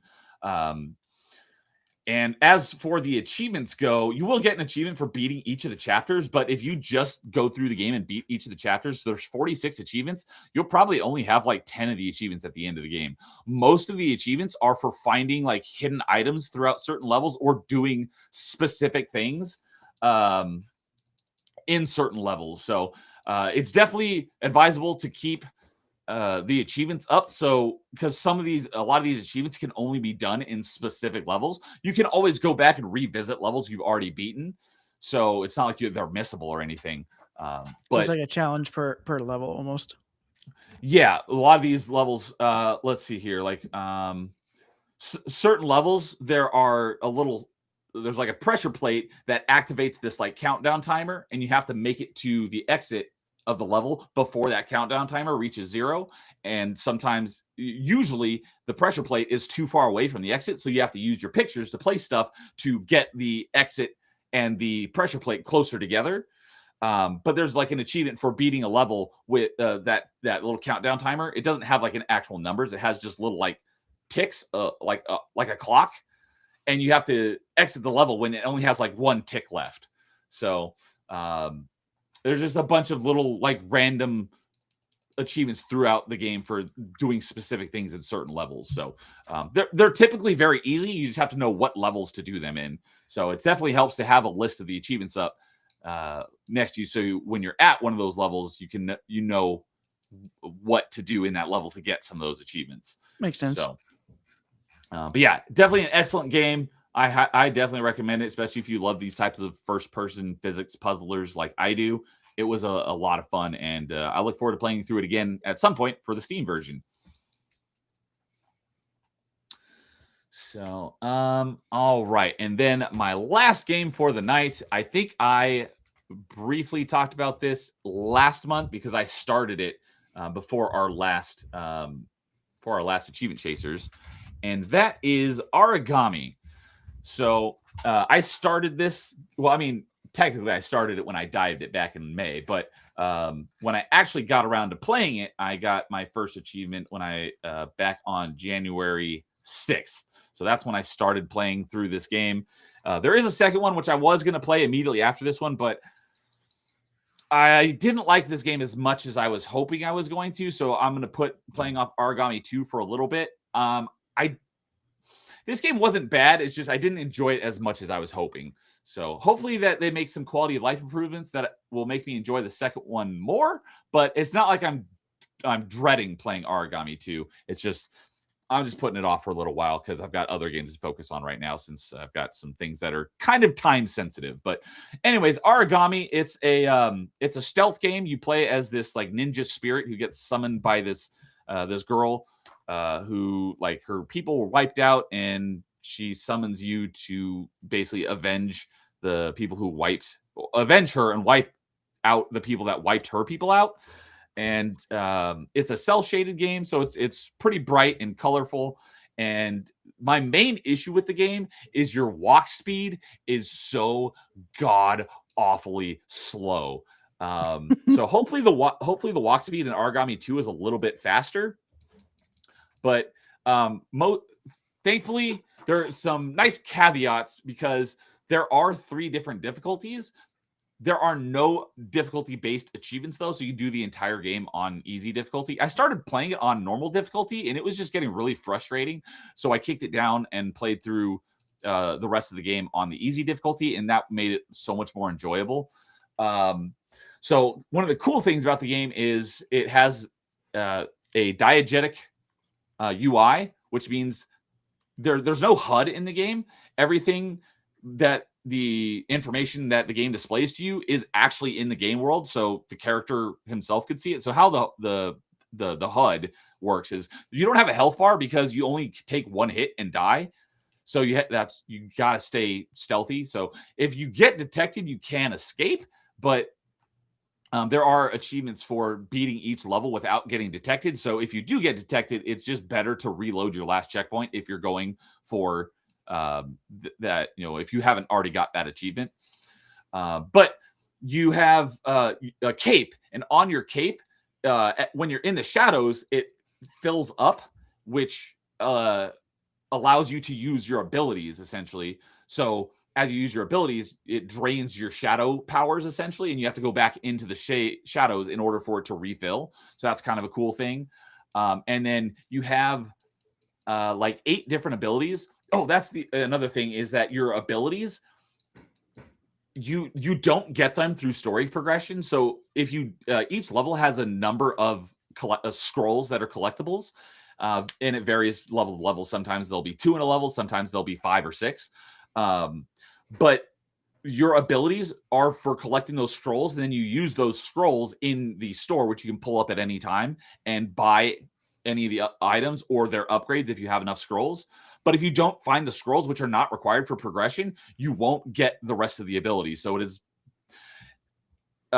basically vital to get as many scrolls as you can as soon as possible, so it'll make the rest of the game easier because you'll have more abilities at your discretion, essentially.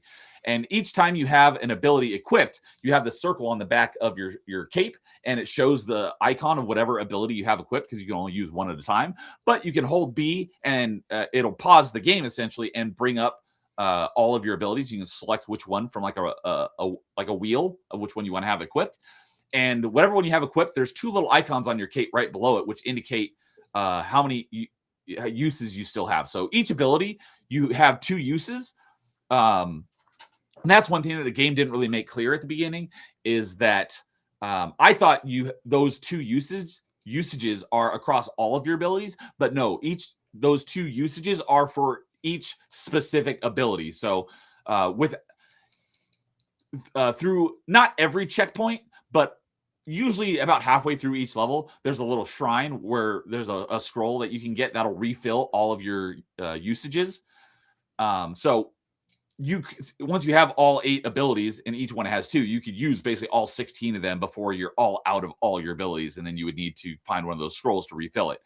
But one of the things, but I didn't know that at first. Like I said, I thought it was across all of them, so I was being very hesitant to use them because I thought I only had 2 usages across all my abilities. But I found out later on that no, it's per power. So then I became a little less conservative with my usage of my abilities, because I was like, I'm pretty sure if this game was on retro achievements, they would have made an achievement for beating the game without unlocking a single ability. Probably. That would, like Dishonored, that would ruin a lot of the fun of the game, because the abilities, make the game more enjoyable.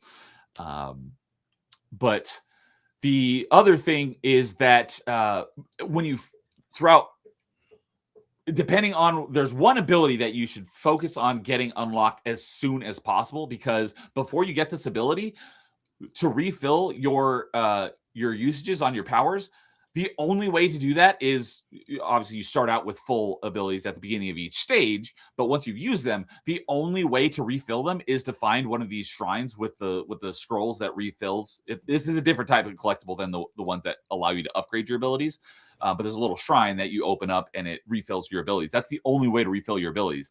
There is one ability that you can unlock that, because when you go to when you sneak up behind an enemy, you can tap X to immediately kill them, but the body is left there on the ground and you can't pick it up and carry it.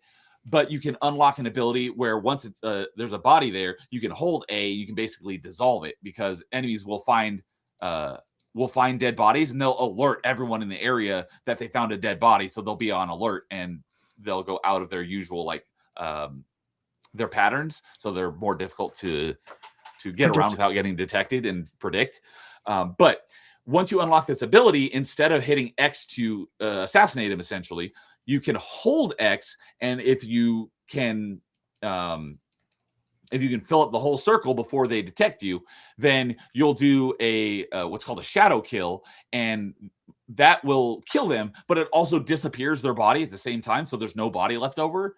So you don't have to then disappear their body after you've already killed them. So it's a little bit quicker. It just takes longer to do the animation. But the kicker is that when you do that shadow kill, it refills one of your usages of whatever ability you have equipped. So that is by far the most important ability to unlock as soon as possible, so that you can use an ability and then you can go and get one of these shadow kills and then recharge that ability. So if you like, one of the most handy abilities is where you do kind of like almost like in Assassin's Creed, where you go into like assassin vision and you can see enemies through walls and stuff.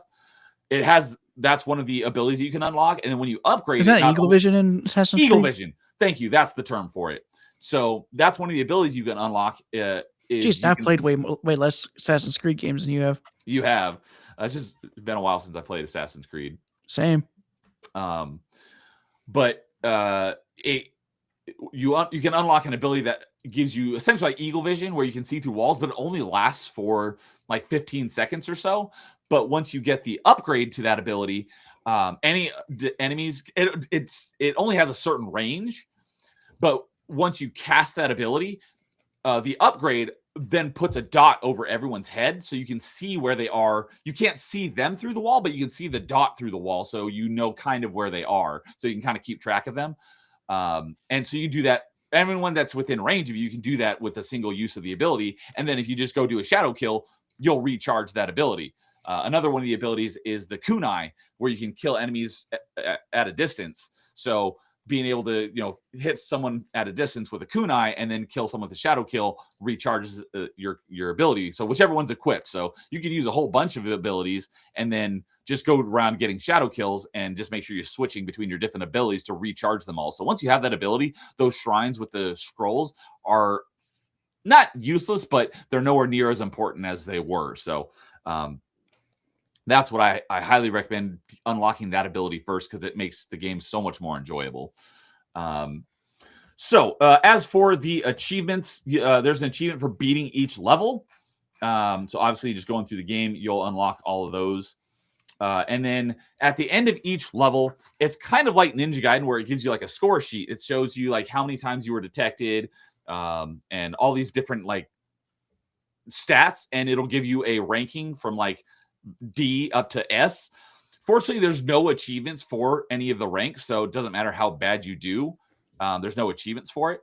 But there's also, you'll get one you get one of 3 medals on each level, you can actually get more than 1 medal per level, but there is a medal for each level for beating the entire level without getting detected. There's a medal for each level for beating it without killing anyone. And then there's also a medal on each level for beating it and killing every enemy in the level. So you basically have a medal for a speed run. No, yeah, fortunately there's no speed run, so you can take your time. So some of these levels, because some of the levels are pretty long, and especially when you're trying to kill everyone and make sure you don't miss any of the enemies, some of these levels took like an hour or longer to beat. So it can be a bit slow, especially with your base walking speed is slow, but you do have a sprint speed, but you don't want to sprint a whole lot because the enemies will hear you and check you out. Fortunately, the enemies aren't too terribly bright, so it's not difficult to avoid them. Not many stealth enemies are very bright. And one of the other things that they are always in the dark. One of the main abilities that you use a lot is like Dishonored with Blink. You have this ability where you can like teleport between shadows, but you have to have a shadow. So if an area is too well lit, you can't teleport to that area. And you don't have a terribly long range, but that's an ability that you'll use a lot. But anyways, there's an achievement for each of those 3 medals for beating every level with each of those medals. So it basically requires 2 playthroughs, because you can get the obviously you cannot get the get no kills medal and the kill everyone medal on the same playthrough.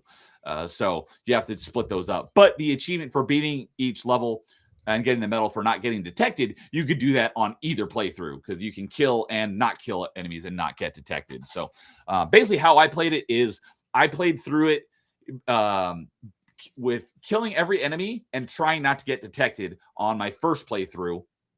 And then I did a second playthrough where I just worried about getting all through each level without killing any enemies. And that playthrough was like,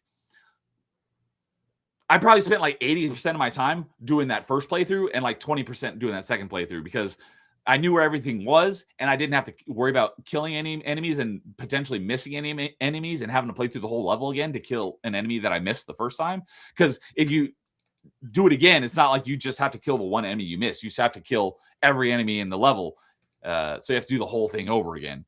But the second playthrough, like I said, the first playthrough, some of those levels I took like over an hour to beat on the playthrough where I went through the levels and just didn't get detected. The average level time was like 10. I think probably 15 minutes was probably the longest I spent on any level on that second playthrough. So that was much quicker. But there was also, I think what happened with this game was it was originally released and then they released DLC for it. And then they released like a complete version of the game with all the DLC included, because there's no other version of Aragami on Xbox, but there might have been on other platforms. But after you beat the base game, there's a Nightfall campaign with has 4 missions, and it's a prequel to the game. Basically, what you're doing in this Nightfall section, it leads up to the beginning of the main game. And I think this was like a DLC because you actually play as different characters. But there are 4 levels. Since there's less levels, they're actually longer than most of the levels in the base game. But you still have the exact same achievements for beating each of the levels, and you still have the achievements for getting each of those 3 medals on all 4 levels in this DLC, essentially. So I actually just finished up getting all the achievements in this game just yesterday. So I finished up. I now have 100% of all the achievements in Aragami. I will be playing Aragami 2 at some point. I just don't know when.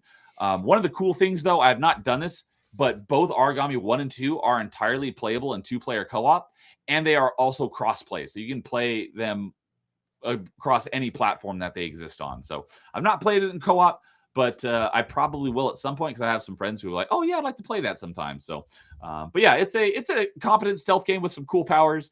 It's just I didn't enjoy it as much as I would hope, but it's a good game. So I finished that one off last night and got the 100%. And I am now moving on to getting the Zelda game I was working on. So I'll talk about that next month. But I started playing for Retro Achievements Zelda Oracle of Ages again, because I haven't played that since I was a kid. By the way, if you want the full mastery for those, you're going to need to play through them twice. Yes, I'm not doing that right now, but I am doing my playthrough, keeping that in mind. So, but the last achievement I got was in October, and I kind of got fed up with it because I told you about beating this one boss without taking damage is near impossible. So, and then I sent you a video that you were like, "Oh, I could do that." So I got back to playing that. I just started playing it again today. I practiced it in softcore mode, and I did beat it a few times without taking damage, but it is just such a pain in the butt. So I moved on. I do have a second save slot right there, so I can come back to it at any time. But I moved on. I'm going to continue playing through the game because I'm going to work on finishing the game. Because once I finish Oracle of Ages, don't forget to turn back on hardcore mode. I already did. So, but once I'm done with Oracle of Ages, I'm going back to starting with original Zelda 1 from NES, which I've never played before, because I'm going to try to get through as many Zelda games as I can for when Twilight Princess and Skyward Sword releases on Wii Retro Achievement launch next month. So that's really I think I'm more excited for Metroid and Samurai Warriors 3. Okay. I'm absolutely going to be playing Metroid Prime 3 on day 1. I've actually never played through Samurai Warriors 3, even though I've owned it for a while. My mom played through that one more. She actually likes the Warriors games too, but she never goes through them like I do. So, but yeah, so that's what I'm working on right now. I did try twice to beat it on hardcore mode without taking damage, and I didn't, so I just moved on. I did get the achievement in softcore mode, but I deleted it off my profile because I don't want a softcore achievement on there. So I will go back and get it on hardcore eventually. But I'm going to go through beat the game, and then, like I said, I'm going to move on to the original Zelda, and I'm going to try to get through a bunch of Zeldas, so I'll be ready for Twilight Princess and Skyward Sword on Wii when it launches. But other than that, that's about the only thing that I have on my scheduled games to play. But that's the other thing on the Xbox side of things. The next things I'm going to be playing is I'm going to be replaying Plague Tale: Innocence, the first one, which I also played around the same time I played the original Hellblade. And then once I beat that, I'm going to play Plague Tale Requiem, the second one, for the first time. So that's my next up on my Xbox games is the Plague Tale games. And then on the Retro Achievements, I'm going to be playing a bunch of Zelda games. So that is what I'm going to be working on. So I'm assuming you're going to be continuing to work on Pokemon Diamond and Ninja Gaiden 2. Anything else? I'll probably once Pokemon Diamond's done, I'll probably move back to Clair Obscur. Okay. So. Still in Act 2, so I still got plenty of game to go for that. Gotcha. All right. Well, anything else you want to mention? Not that I can think of at the moment.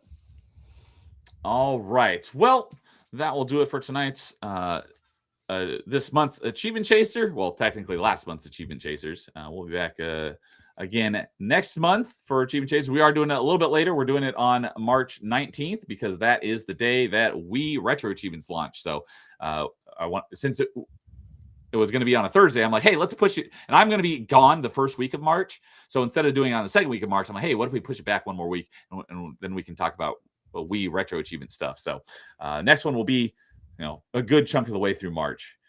But let's see here. Hopefully I'll have more to talk about next month. Yeah. So let's see here. Do I not have a command set up for that? I thought I did. All right, well, I will go grab it. But dude, what do you got going on over on your channel that you want to tell us about? Hopefully tomorrow and Saturday night I'll continue my Ninja Gaiden 2 playthrough. It did work. So it just dropped the link to his Rumble channel in the stream, in the chat, and the link to his channel is also in the stream description. So go check out Dude on his Rumble or YouTube channel playing some Ninja Gaiden 2. And you said you're planning on continuing that on Saturday? Tomorrow night and Saturday. Tomorrow night and Saturday night. Okay. So, tomorrow night. Interesting. I'm assuming you're going to be ending somewhat early. Yeah. Well, no, I always try to end around 10 o'clock. So my time. Okay. Yeah. So just in time for the Suffer stream. Yep. So always just in time to raid them. Yep. So yeah, go check out Dude. He's a good dude. No pun intended. And watch him achievement hunt on stream. And then as for myself, I will be back with Metroidvania Monday. We'll be resuming on Monday because I took this Monday off to do a Mass Effect Monday. But I will be starting. I'll be starting Islets. Spelled Islets, but it's pronounced Islets. That'll be the next Metroidvania I play. It's a rather short one, so I think I should be able to knock that one out before the end of the month. But that'll be the game I play for Metroidvania Monday for the next few weeks. And then we'll be having the next episode of Party Chat on Tuesday, and Cream Neto is going to be our guest. Nice. And then Wednesday will be the next episode of Backlog Battle over on Carl's channel. Oh, well, bye. I guess I'll talk to you later then. It wasn't me this time. I know. And then lastly, nice that you're getting another of the Gronkin boys on. And then Thursday, I will be my first open mic with a guest, because I did have an open mic recently, but I was just a solo where I talked about all the games I played in 2025. So this will be my first open mic with a guest since August.